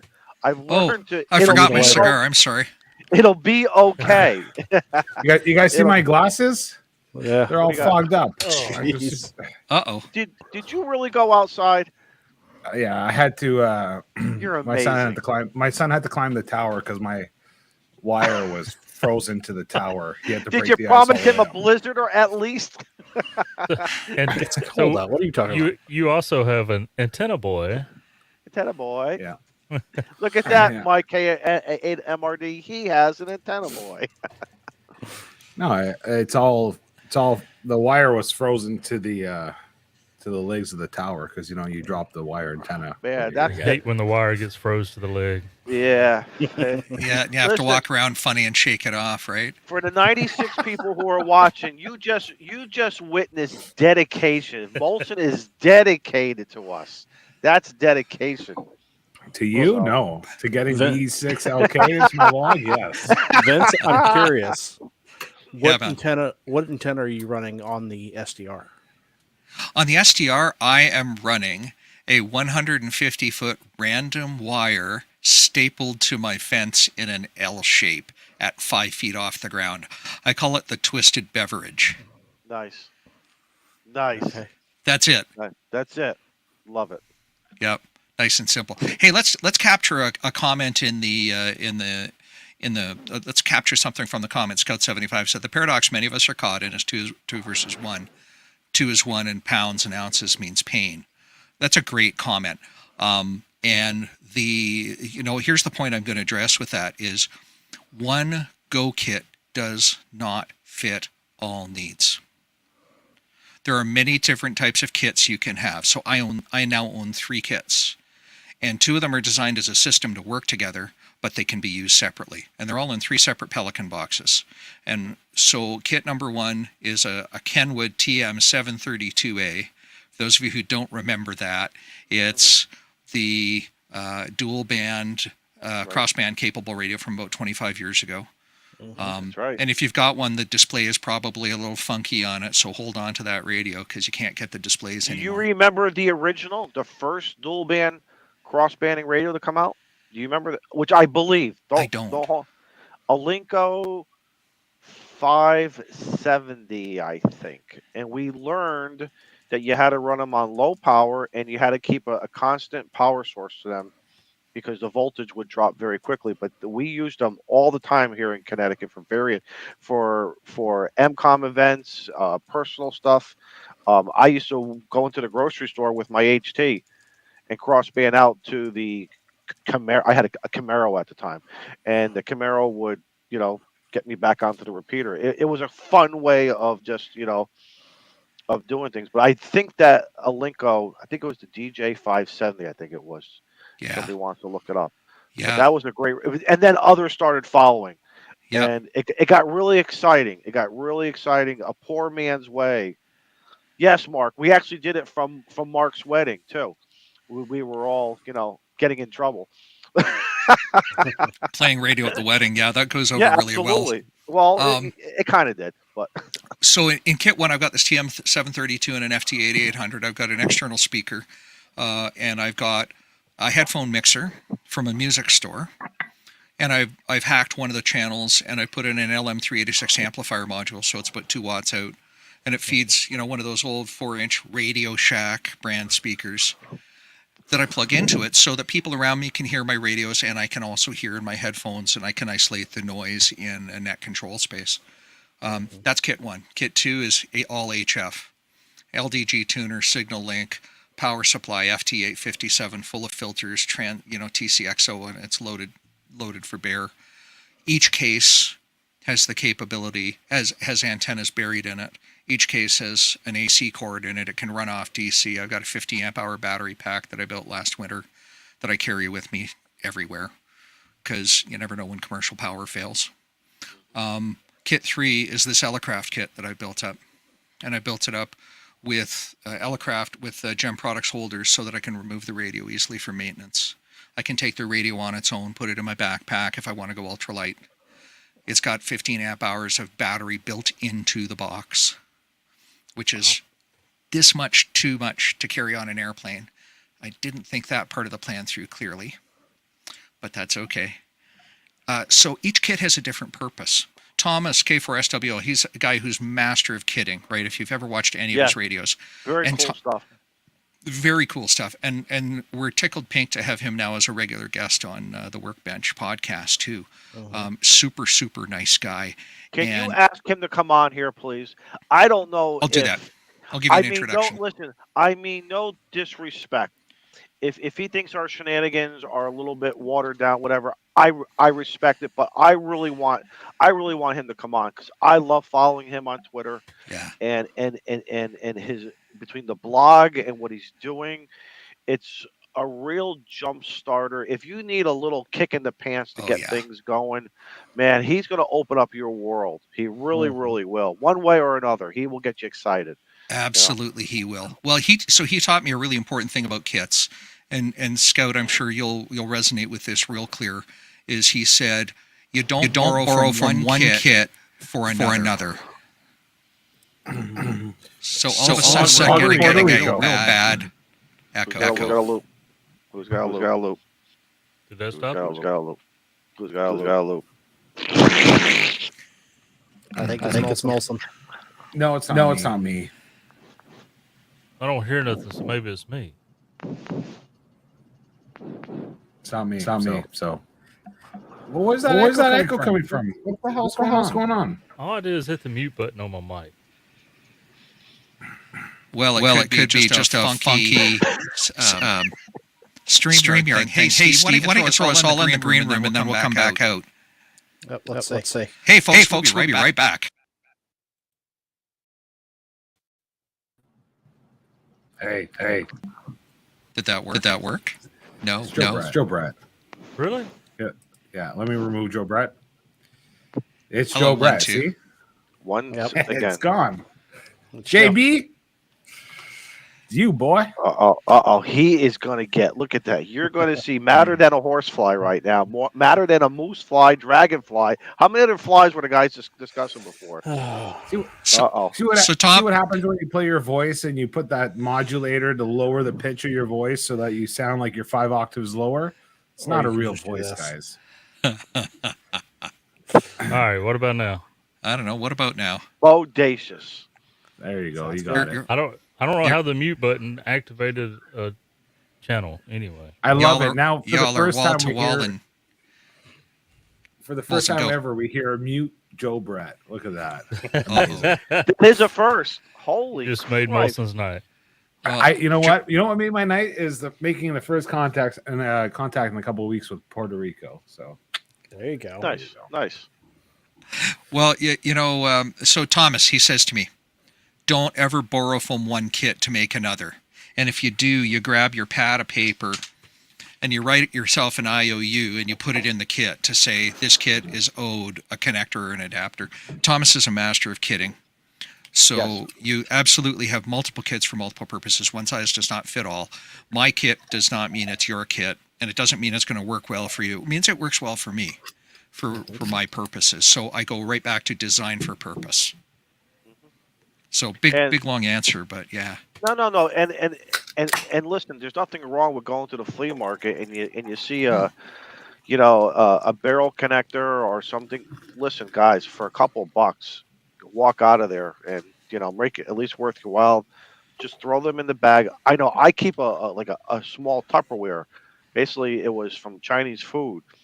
Washed it out, just throw, and I compartmentized, and and I wrap it with the night eyes. So in case I ever need a night eyes, I have that too. It just keeps the lid on. Again, you kind of learn these things as you go along, but that's the whole point. You're not failing. Just get out there. And I know, like, that's one of my goals in 23 is to start getting back out again. Um, I'm missing it now. I'm missing sitting next to those damn horse flies and moose flies, and just get Yeah. out there again. And Yeah. everything. And matter of fact, you were talking about the spark Spark plug-in plug gear. Yeah. Yep. I got the email today. He has a couple left in those colored insulator or the Yeah, I bet those Yeah. are already gone. if they're gone, God bless them. Yeah. Um, I was tempted. I was tempted to get another antenna, and I says no, I can't until I get back on again. There you go. Here's my There you go. winder from Mike, spark plug gear. Judicious use of dollar store carabiners. I own like 30 of these things. And inside my little plastic tub that came with, I don't remember what, here's the the 49-to-1 that hangs off the end of it. Do you guys go? Do all you guys go through the same thing I go through? When I walk into a Home Depot or a Lowe's, I feel like I'm the only guy in there, and I don't mind. I'm thinking, how can I use that item for my Oh, ham yeah. radio hobby? Everyone else is, I'm built plywood. I need the 200-watt amp service. I need a bathroom. I need a toilet. And I'm like, I need a little connect. Anything you see, the little stuff. I'm like, I think I could use that. I think I can use that. I think I can use that. My brain is going in a whole different world, whole different speed than these other people inside the Home Depot and the Lowe's of the world. Even from the Costco to the Walmart. I love it. From the automotive aisle to the hardware section to the home goods section, it doesn't make a difference. Somehow I think we're always thinking ham radio. We're Oh, yeah. trying to incorporate it somehow, some way. Yeah, totally. And Carlos says the same reason he goes to the restore. I shop everywhere. Yeah, the dollar store too. Absolutely. Get some OK rope. Yeah, that's good. So that's my kit that supports my KX3 that's on the table. I'm kind of in the middle of repacking it, but I'm a junkie for carabiners and stuff and S hooks, and I carry all of these with me. So you're wondering, well, what the hell do I need? I don't know what's on here. 25 hooks. Hey, thanks K90AI. Yeah. Hey, look at that. Hey, thank you. My feed line was coming in at an angle, and I just used this to weight it down to take the load off of the connector. Vince, I was walking around with one of those on my belt loops. And one of the kids said, "Dad, you look like the custodian from when we were a kid." But the difference is he had the keys. Yeah. I said, but these are just as important as the keys. Just for every room. Well, but again. So, Scout had a great comment a little while ago. He says that he keeps checklists in every one of his kits. And I haven't gotten to that level yet. But I found myself with all of these potathons I was doing. I'm a planner by nature. I'm a project manager in IT. And so the plan is the thing. And you can run off the plan or you can deviate from the plan. But as long as you have a rough idea what you're doing, and I don't live where all my parks are within a 20-minute drive. I'm so envious of guys who can do that, go and activate, every day and build their kilo by driving 10 minutes. I can't do that. So I have to plan my rows. What's my travel time between them? An hour, 52 minutes, 26 kilometers, back roads, whatever it is. And I plan all that. And so I built a spreadsheet to help me plan it. That's tool number one. So I've just released 2 tools. And the other tool is a gear checklist tool. And the gear checklist tool, and these are both Excel spreadsheets. You can open them up probably and everything else. Go to the front page of my website. Are you looking for the POTA planning tools? Click here. Takes you to my Dropbox, and these 2 tools are available for download. Now, you're going to find my gear list in there. And I categorize my gear list 8 or 9 different ways. And because of Kyle, I have TP listed on my gear list. Hey, I got dude wipes on mine. Dude wipes. I got dude wipes, the 5-gallon bucket, and the insert bag. Absolutely. Yeah, I'm never know. I'm Looks, never you don't in know need holiday. where the bucket is. I'm never in need for a bumper dupper or a bucket, but Hey Vince, I'm going to give you a suggestion. hey man, Feel free to use it. You don't have to tag me on this one. You can say you came up with this. If something broke, like a piece of coax or whatever, do not put it back in your bag, your oh hell kit, no. or anything. Take it out, keep it separately. So when you get back to your residence, put it somewhere like on the workbench. That is your things to do list. Do not put it back, because nothing more than bringing something back the second time that didn't work the first time. Then you're like schmutz and a few other words that you start calling yourself. You know, it's so that's something that I know has helped me. You know, I totally agree, and so you'll see me getting up to pick up props because that's how I roll. So this is a mandatory item in my kit every time. This is Accept No Substitutes 3M brand blue painter's tape. Don't buy the dollar store crap, because it's crap. It falls apart when you try to use it and takes paint off the walls. This stuff doesn't. Molson, what do you think? Yeah, I concur. there Okay. you go. See, got the Molson approval. This is Accept No Substitutes Sharpie brand markers. And this is the set that sits in my tool bag. And No, but you got it on an markers O-ring everywhere. though. Oh, these are mini markers. The normal ones are like this long. Yeah, I like that. Yeah. These are You know minis. what the problem though? You know what the problem is that it smears on tape. Not on this stuff, it doesn't. Yes, it does. No, Mark it on does. it and rub your finger across it. Okay, here we go. Lick Stand by. Lick it. He basically wants you to lick or put it. Vince, put it on. Vince, Yes. stand up right now and stand up to your word. Put it on your forehead, and if it leaves a mark on your forehead, Okay, somebody's going to screen grab this, and I'm going to get really in trouble on social media. I was only kidding too. No, but I was gonna say, up. Okay, now smudge it on your head. Now do this with it your finger on the tape. Do Let's this see with if my finger on the tape. Oh, okay. I got to do this then. Steve, make them full size. Maybe I buy the cheap markers. Yes, that's why I say Sharpie. Here, I'll do it again. I'll repeat that. Head is clean. No, his head is clean. Look at that. My head is clean. Here, I'll repeat it. I'll repeat this just for fun. You have to close your eyes. Joe, grab that screen. Close your eyes. Close your eyes. No, Close your I eyes. am not closing my eyes. Just close your eyes. Oh, Got close there on that one. Look at that. wow. Impressive. There you go, Molson. I concede. I concede. The things you learn on the This is Clubhouse. why. So again, we lost some people. I'm watching the numbers for the 96 people who are here now to 84. Those who left missed something very invaluable, and they're going to have to watch it on Team Replay. And those of you on the podcast, cut over to YouTube to see what he just did. This is amazing. No, but I like that Sharpie markers on the rings. But I like that on the O-ring there. Keep them all together. Yeah, and so Sharpie brand I have markers them in are my a must. backpack. Right, Yeah. I have them in my backpack, but in those separate little compartments. That I like though as an alternative. So Texas is booming in, guys. Texas is booming in. That's great. Hey, Oh, yeah? I got a birthday coming up, so if anybody, I got a birthday coming up in April. You know, some Well, Sharpies and some tape. You and me both. So the hidden secret with Sharpies is they've got metallic markers. So now, show of hands, who's got black coax? So you take those metallic markers with all those extra pieces of coax you got, and I can drag out one of my bins and I can show you my spare coax that I take with me on events. And I mark the end of the cable, LK, my call sign. What's the length of that cable? 25 feet, 50 feet. And I write it in metallic Sharpie. It's a fast way for me to tag it. Carlos is saying metallic Sharpies are awesome. Thank you, Carlos.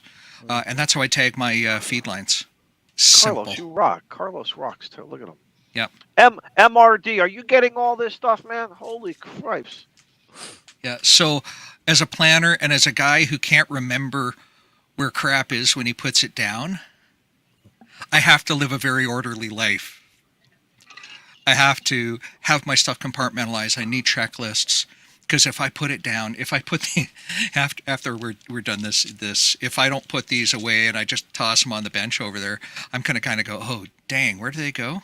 Well, no, that's why you need 3 or 4 sets of them. Well, and everywhere. Yeah, well, every coffee mug I've got with pens and pencils have some in there, but yeah. Anyway, these are the tips you never knew you were going to find out tonight. So anyway, go download my POTA tools from my website. They're there for people to use for free.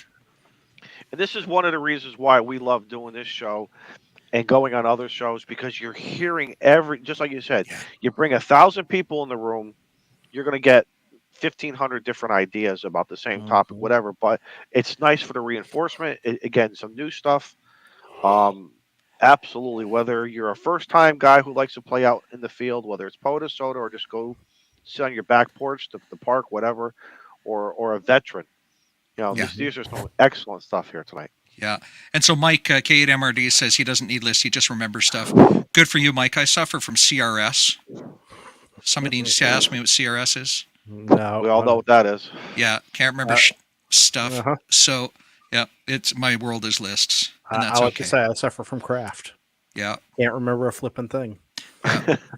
Exactly. Exactly. All right. Hey, Vince, we're about 90 minutes into this thing. We're going to do a rapid fire round. Uh-oh. And then after that, we can go back and do whatever we want to do. If you guys want to play a little H up with some, between yourself, it's up to you guys. But let's do. We got to take care of two things.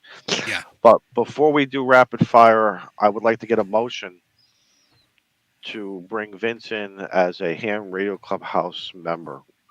So this is something traditionally that we do with all our guests. So can I get a Yep. motion, please? I'll make that motion. All right. Do I get a second?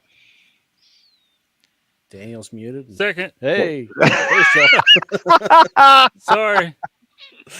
All right. I'm all having in to stand favor? up trying to fix a printer. So, yeah. All in favor? Absolutely. So welcome to Absolutely. the clubhouse. Welcome to the clubhouse. You're Thank in. you, gentlemen. I'm honored. All right. All right. Rapid fire. Are you ready, sir? I'm ready for anything. Don't after overthink. after putting tape on my forehead, I'm ready for anything. Don't overthink. Give your answers within 5 seconds. 2 to 5 Okay. seconds. What's your favorite band? Nickelback. I'm kidding. What's It's a your Canadian favorite? joke. What's your favorite ham radio band? 17 meters. Gentleman's band. Excellent. Okay. Steak, fish, or chicken? Steak. How do you like it? Medium rare. Good man. Favorite dessert? I don't do dessert, but I've never met a chocolate I didn't like.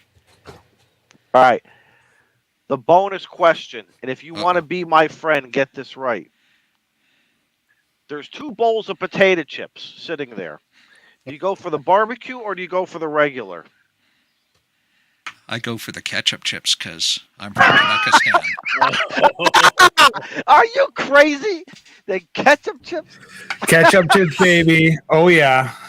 Bean and Ant, are you listening? and what's my other buddy there? Where he's been? RF From and the around. north. Yes.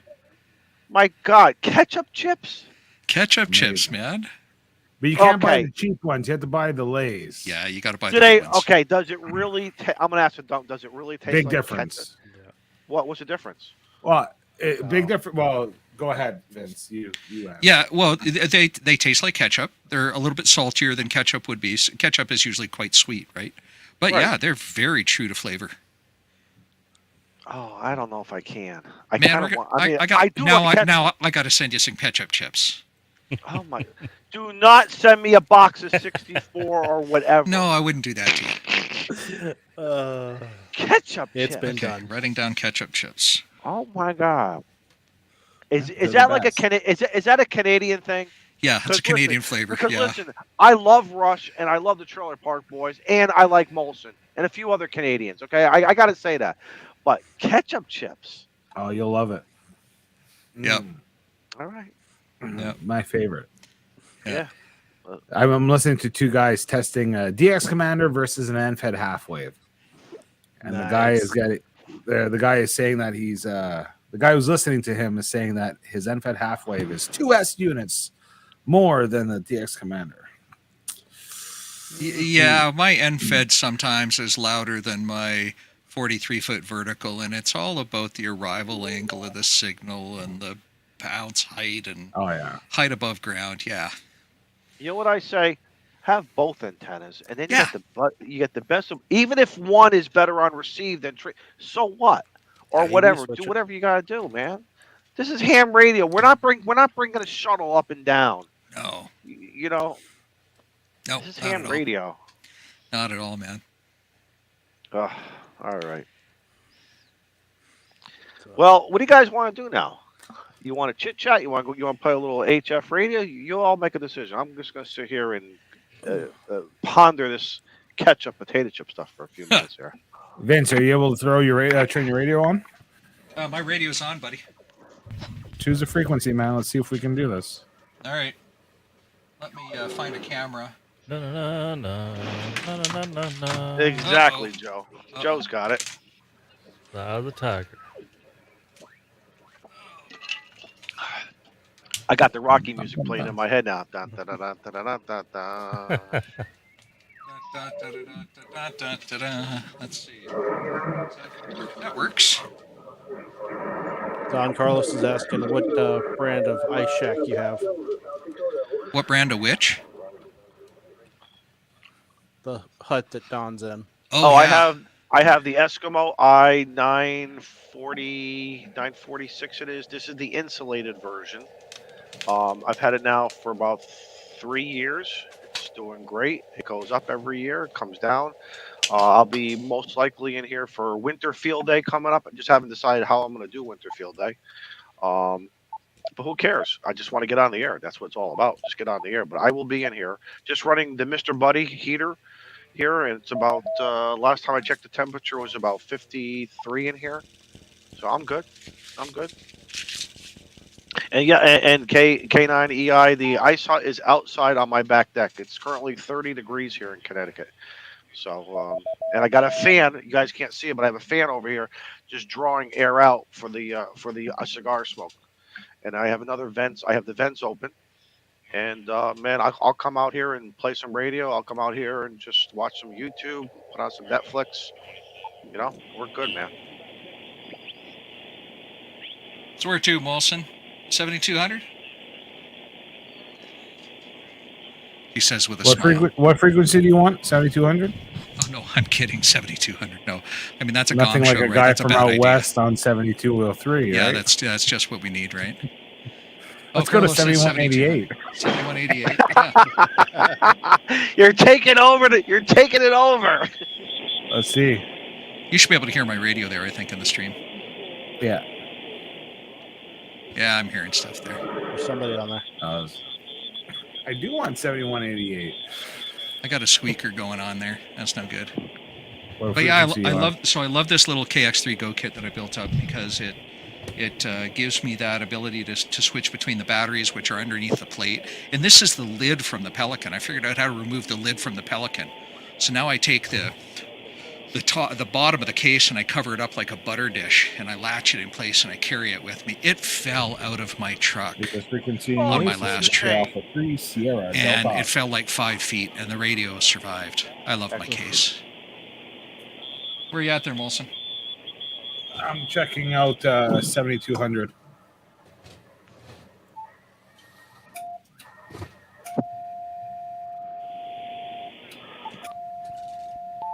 Can you hear him, Joe? Oh, I better turn my radio up. It's at 0 watts. Is This this is frequency in use? This is This Victor is not Alpha the 3 K0 Sierra KLB Delta show Oscar. right now. You can put 5 watts in or more. 7230. Oh, someone's in the background.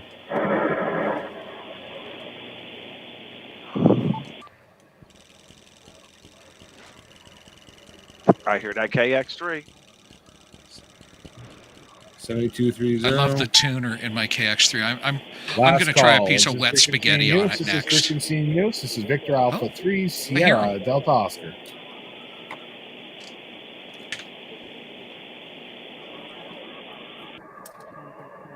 Roger, 73. Yeah, I heard him too. Was that you, Joe Brett? Nope. No, I answered you, but I didn't realize the frequency is in use. All right, let's go at 5. Nope, someone's there.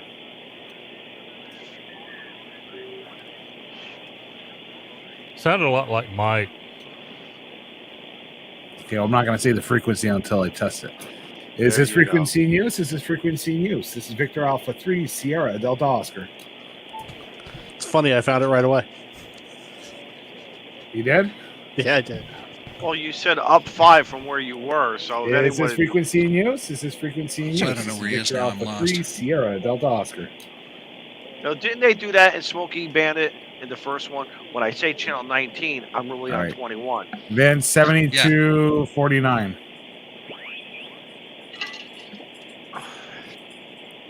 Got the old school I'll let hooked you up pipe. today. Oh, right. Victor Okay, we got Echo two- 6 Lima Kilo. Victor Echo 6 Lima Kilo. This is Victor Alpha 3 Sierra Delta Oscar.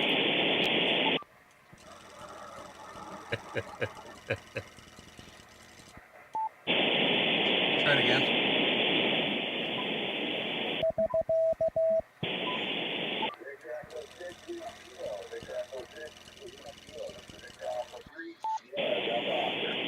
Oh, wow.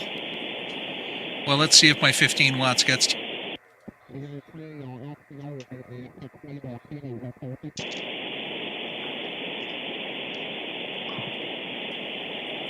No, you're not hearing me. VA3SDO, VE6LK, how copy? I mean, we're 5 and 9 on StreamYard, but that doesn't count for crap. I don't hear you at all. I heard somebody else tell me I was clear. I forget who it was. I don't even hear your CW. Wow. Yeah, well, that's the joy of, this radio is 15 watts on this band. I love the KX3, but it's underpowered. Now, so I had a really unfortunate incident with my KX3 in December. I let out the magic smoke. I was interfacing a linear to it, and I was building a circuit. Actually, K at MRD showed that he built this circuit for the MXP50 amplifier, same amplifier I have, and I built the triggering circuit. No surprise, you're almost 40 over in Indiana. I built the same circuit for this radio, but I built it wrong. And I let out the magic I'm gonna call smoke. CQ for a few minutes. Yeah, you do. I'll slip back to my normal position here.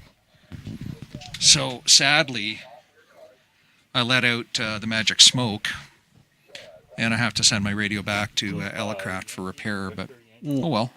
Stuff happens. It's otherwise usable. I just don't use it with an amp. But, 5.9 on the PS. so where are we right now? We're on 7249, Taz. Yep. So, yeah, radio is just a lot of fun, man. 73. I love doing exams with people. I love watching their face when I say, hey, congratulations, welcome to Ham Radio. Steve's shaking his head. Oh, He yeah. knows exactly what that's like. That's so satisfying. So I saw what changes on July 1, guys. What test is it? The general. The general. That's So right. guys, be careful. Be careful what you're studying for now. Don't get, if you're studying now for your general, great, go for it.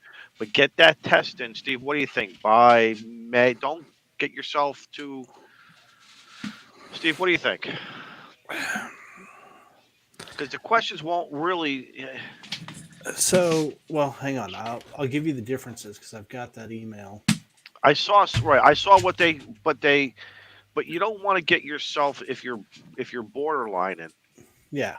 So they have modified 233 questions.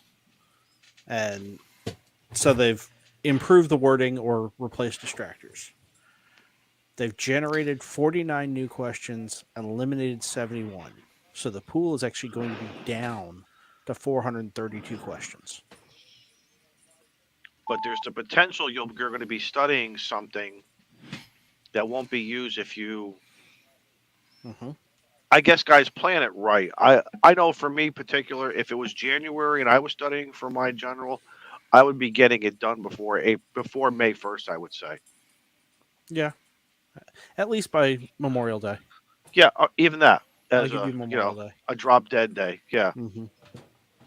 Yeah, because what will happen, of course, is just like when the $30 fee was introduced, the testing sessions are going to fill up that fast. as we come close to a deadline like that. Hey, Joe Brett, what's going on, man? Is he doing a radio test? He's doing I a think- Shane I was test. trying I to think trying to get to my label printer cord. Mm, I think he's doing a mechanical compression check. yep. Daniel's just blasting in down to Kyle by the sounds of it. Oh, somebody's 20 over here. Hang on. Yeah, I can't hear him at all. I've shut my radio off. That's unfortunate, but that's the joy of skip distance, right? You hear him? Yeah. That's 20 over in South Carolina from Daniel. Yeah. How much power is he running? Oh, What's he running? 300 or 400? What's the limit? well, I was gonna say I think he's barefoot right now. I don't know. I heard him click it on. Did he click it? Oh yeah.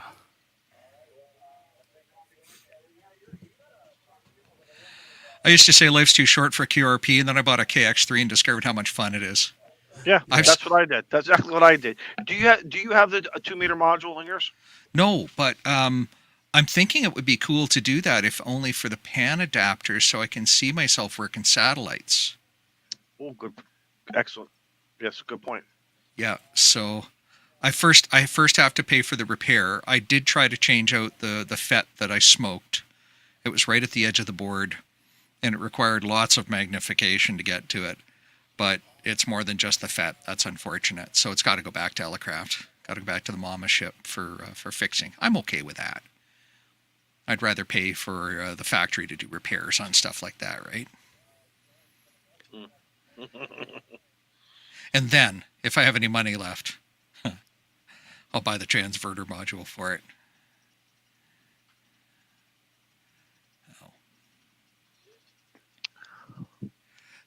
So, Izzo, how often do you get out and do like portable operating? You're sitting in your shack tonight, and it's -1 Canadian, plus 30 freedom units. This is for you guys 30 degrees. This is almost a heat wave for you guys, I would think. And everybody north of, I'm at 42 degrees, so Yeah. anyone north of 45, 47. No, to be honest with you, as a lot of guys know, 2022 was a devastating year for myself and my kids. Yes, it was. But part of my rebuilding of what I really want to do, and the year was a tough year. Cigars and ham radio and YouTube really helped me get through some really devastating times. But now I want to go back to where I was with playing radio. I'm not going to go back to the 3-4 parks a day on my day off and run 2 days off and maybe hit 6 to 10 parks. I'm not ready for that, and maybe I won't be, but I just want to get back out there. I know tomorrow I'm off. I got to see what the weather is. I may push myself tomorrow and just sit in the truck, and it'll be okay, because I used to do that all the time. But I really, really do miss that 55, 60-degree weather. Nice sun on your back, and I mean, even the hotter temperatures really, really didn't bother me. But I'm blessed here, Vince. I think we have 133, 136 parks here in Connecticut. I got about 52 in Rhode Island. I've hit about 5, I think, parks in Rhode Island, and I want to go back to them because they're great parks. Plus some other parks here in New England. But this is going to be a different year for me. I'm going to 136 make it. in Connecticut. 136 in Connecticut. I'm surprised Vince. I'm surprised Ant and Bean didn't tell me that, because they've done them all. I'm so proud of them. I'm so happy for them. Yeah. There's some good POTA people, but I just want to get back. The bug is biting again. I know today my garage door was being repaired while the guy was I was kind of hanging out in the garage, and I pulled out the POTA bag and I just looked at everything, and it's all in there. And it's like it's calling me. It's calling me. That says, "Don, take me out for a date. Let's go." It's starting to come back again, and I like that feeling. Today I was playing. I picked up a 705, and I have it up in my upstairs shack area, and Wonderful radio. yeah, it's the radio for me. It's not Yeah. for everybody. I get it. I respect it, but it's the radio for me because I use it for a lot of things. Yeah. And while I was this morning when I woke up doing some quick stuff, I just drew on 20 meters.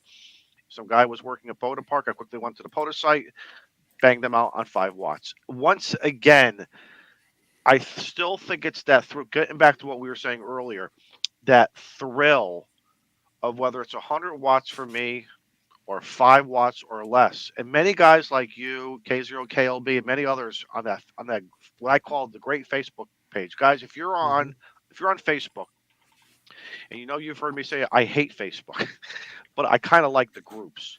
There's a lot of good groups out there. But when you're hearing these guys saying, I just did this on a half a watt, on 1 watt, 3 watts. Mm-hmm.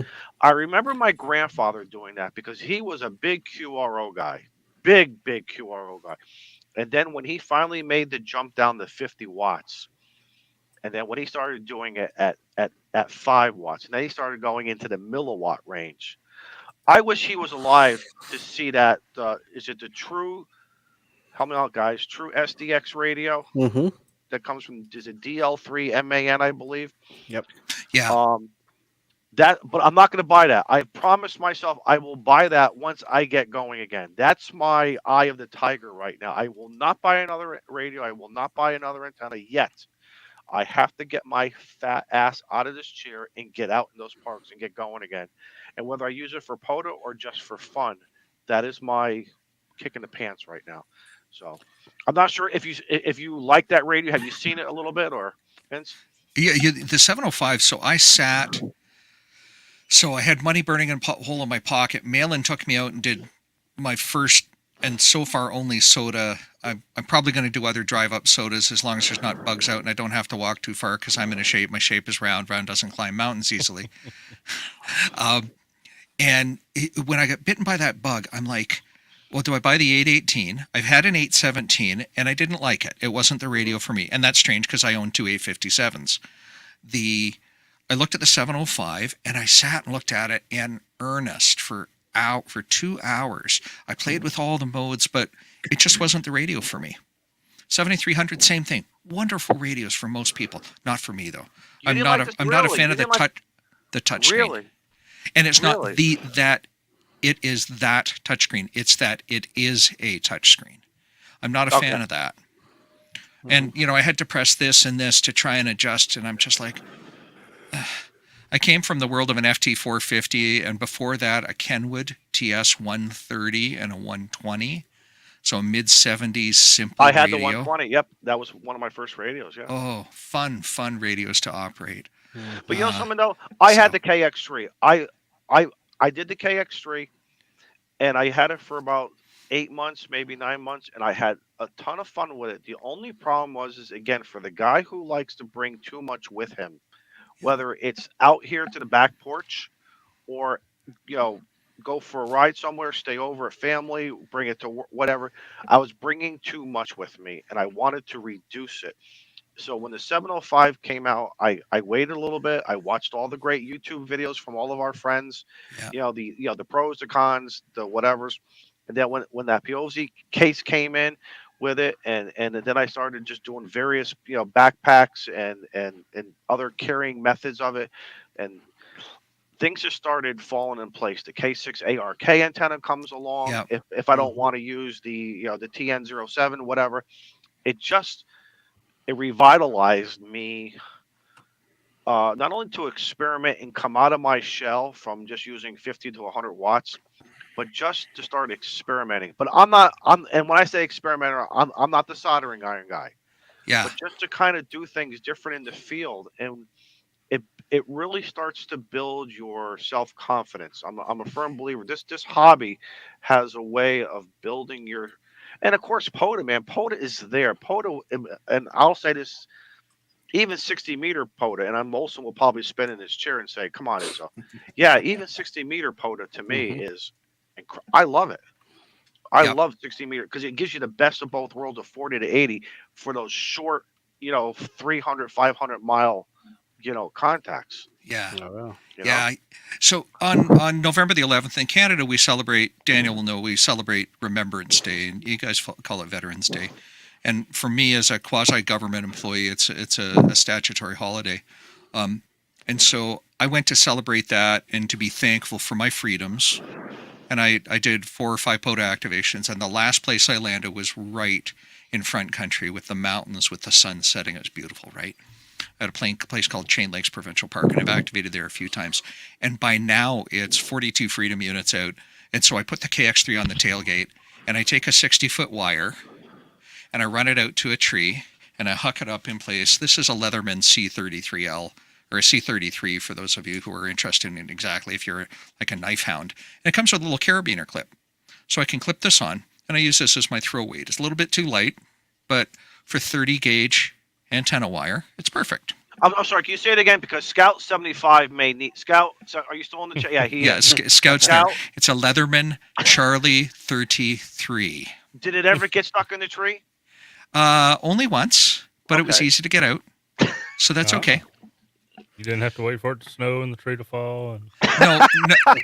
And... No, Joe Brett. I mean, I use 30 gauge wire for radial wires. I replicated, side story. I replicated one of Cade MRD's experiments. He said, does directionality on a vertical matter? And of course it matters. It depends on how you put out the radials. And I proved that by doing some WinLink stuff with a single 66-foot radial wire on 20 meters. And I stretched it out eastward, and then I stretched it out westward, and I observed a 20 decibel difference in signal. You did, really? Wow. Right. Excellent. So, and that's with Validates my a compromised Comet HFJ 350M coil loaded antenna. So bottom coil antenna.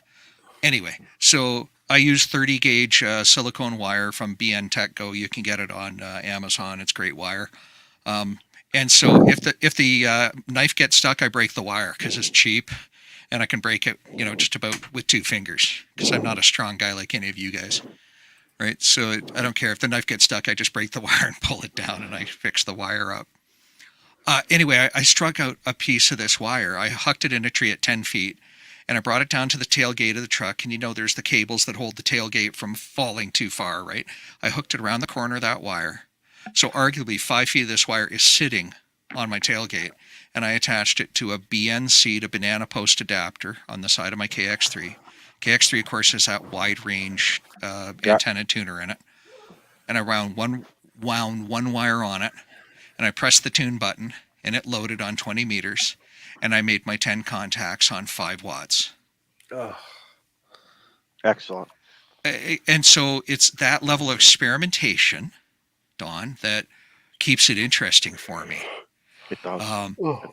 You don't need to carry a million things with you when you go to do these activations, right? As anybody who's into lightweight soda knows, you need to carry the right stuff. And somebody commented in one of the Discords the other day, they hiked in 2 miles and they forgot their key for a CW activation. So I guess they walked back 2 miles and they got their key because I worked them a half hour later. But well, that's why you carry a microphone with you. well, Emergency knows no holiday. I'm sorry.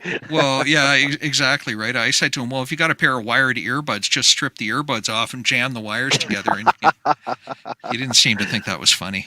It works though. But it's all kinds of fun to screw around with that stuff. Olson. Hey, I didn't hear earlier. Were you able to hear me when I was calling for you? A little bit, but I've got an S6 noise floor on 40 meters. So you're above the noise probably about 4 or 5 dB, but not enough. I did answer you, but I'm at a fraction of your power. So. I got the power. A fraction of Oh, here we 300 go. watts. Yeah, I know, right? I knew that was coming. So Well, maybe one day I'll find like a 200 watt amplifier here for home, and I'll be able to plug it in and leave it. Hey, Vince, I think this has to go. This is obviously has to go once. This has been fun. We want you to come back. I think the only thing that is regrettable is unfortunately we all just don't live within maybe 50 to 100 miles of each other. Maybe it's a blessing. He always leaves on a positive note, doesn't he? But it was Molson. Wait a minute, Molson. If I knocked on your door and said, "Hey, let's just hang out, let's go play radio," what are you going to do? That's if I have spare time. Of course, Okay. I hang out. And what course if I'd hang out. if I came with a 6-pack of Blizzards? Would that sweeten the pot? Would that sweeten the answer a little bit? Dude, you got me for a day. All right, that's all it There it takes, is. folks. No, But you this know has been what? You know fun. what, What's that? Izzo? What's What that? I do got to do is I got to make a motion. And my motion is to have Vince, Victor Echo 6 Lima Kilo, as an honorary member of the clubhouse. You're a little Why late do on we that have to one. do this Didn't we twice? do that? We've Where already were you done at? that. We did it already. Oh, well, screw it. Forget it. I like to make a motion to revoke his membership so I can Re-motion it? Remotion it. That would be a Where's first beer? here on the clubhouse. You know what? This is what happens when beer snack's not around. That's Yeah. You were getting the wire off the leg there. That's what it was. Yeah, that's Really? yeah. You were off having And a date with you your didn't tower. wait for me? I'm offended. All right, guys, I'm a- listen. Well, hey, before I we do have go- a message what's that? to Go ahead. deliver to you guys, though. Go ahead. V3 Golf Kilo Tango did warn me that you guys were a basket case, and I totally disagree with him, by the way. Are you going to believe everything he says? Most of it. 50%. 50% Most of it. Yeah, most of it. But Listen, You anyway. were a little Well, mild mannered. Before we go around the horn here, there's something very important that I think we should acknowledge. Couple things. Matt Hurry released on the POTA YouTube, and we've been forwarding it around the 2022 update of the amazing amount of contacts and activators no and kidding. hunters. Everything was up well over 100%. So many people did parks, activating a park every single day, including our buddy James. Yeah. That's probably why he's not here tonight. He had to get one in for January 10th, and that's understood. The hunters, but again, the people behind the scenes of POTA who are making everything that we are doing. Look at that. Is that 11 million? Am I doing that right? 11.3 million. Right. That's insane. That to me, that's almost as good as winning lotto, as far as I'm concerned. Although the ticket would be nice too. But seriously, we are very, very blessed to have a program that's available 24 hours a day. It's all based on your schedule. Go out and operate. You got so many people working very, very hard behind the scenes. This is a good time to be a ham radio operator. You could do it on FT8, you could do it on CW, satellite, sideband, FM. You choose, man. You go have that F word fun. So to Matt Hurry and everybody behind the scenes, thank you to all the people who excelled in 2022. You guys rock. The ladies and the guys out there, you guys rock. You guys really, really, you made it hard for a lot of us now who are going to try to do something and beat some of those numbers if you're going to be competitive. But if you're not going to be competitive, that's okay. What do we say? Just have get fun. Just get on the air and have fun. Absolutely, Joe Brett. Yep. So, And Izzo, I just looked. James is not currently in a park, so He was out first thing this morning. he was. We're gonna have to talk Yeah. with son that of guy. a son of Ham a alert. bitch! I swear to God, ham alert. I'm like, That's ham crazy. alert, the sun's not even up yet. I was gonna say, but I need him to get into a park so I can get my, park in for the 11th. Yeah. There you So go. There you go. All right, guys, let's go around the room. Vince, you are our guest. Any last words? Anything else you want to say? Anything you want to warn anybody about? I'll warn people that I have a very small YouTube channels where you can see funny little video clips of my dogs, the Shiba Inu, or me doing some ham radio fun. Feel free to at VE6LK on YouTube, or find me on my website ve6lk.com, or on Twitter VE6LK. I know that's hard to believe; they're all the same. Thanks very much for having me. It's been a hoot, guys. It's been fun, man. You're welcome back anytime. Thank you. Joe Brett. Thank you, Vince, for joining us, and everybody in the chat. I'll touch on, just go back a little bit, because I don't have a lot to say about myself, but the low power thing, the experimentation and stuff, that's what I love as well. Just looking at something and go, will it antenna? You may have heard that phrase before in this around these folks, but yeah, and making it work.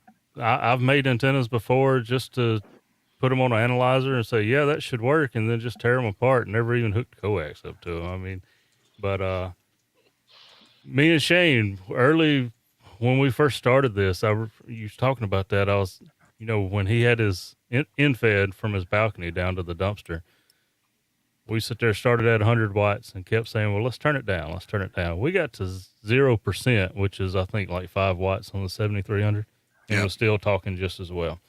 Yep. And then I was just screwing around with the 705 one day on FT8, and FT8's not exciting to me. I'll use it. I'm sorry. I know a lot of people like it, but I love trying all modes.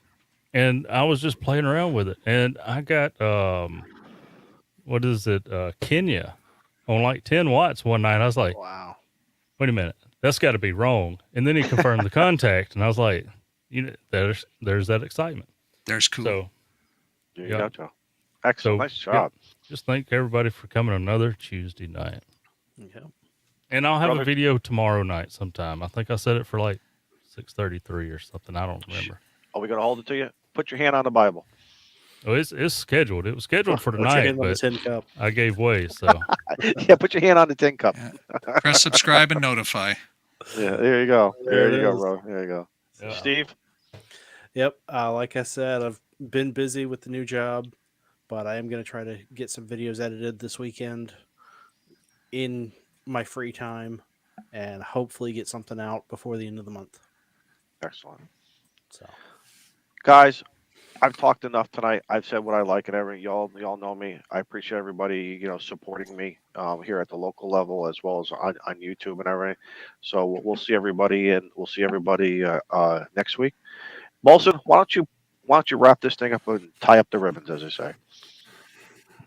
Well, guys, thanks for joining us tonight. It's been a pleasure. It keeps me sane during the week. I got on and I was like, I don't want to go. I want to go to bed. But honestly, it's always a blast. Vince, you're a great guest. And, Thank you. Being Canadian helps out a lot. We got to Talking about My being Canadian. brother in maple syrup. Talking about That's being right. That's Canadian. right. Your fellow Jody Canadian. Y'all don't have Taco Bell, or is it just the poor VE5 land? Poor There's V5 does Taco not Bell. have Taco Bell. There aren't many of them. Sucks. There's very few, but there are some. Wow. Anyways. How about I Kentucky know. Fried Chicken? KFC. Yeah. Yeah, come on. KFCs Okay. and Taco Bells are co-located in this province. But Vince, let me ask you a question. Are all the KFCs run down where you are? Like they look like they've been renovated in 25 years? No, they're not. But my experiences with one. Okay. So Anyways, yeah. So guys, thank you for joining us, and I hope you guys all have a great week. We'll see you next Tuesday, if not before, in some crazy live stream somewhere. And 73. 73 all. guys. Thank Take care, you. everyone.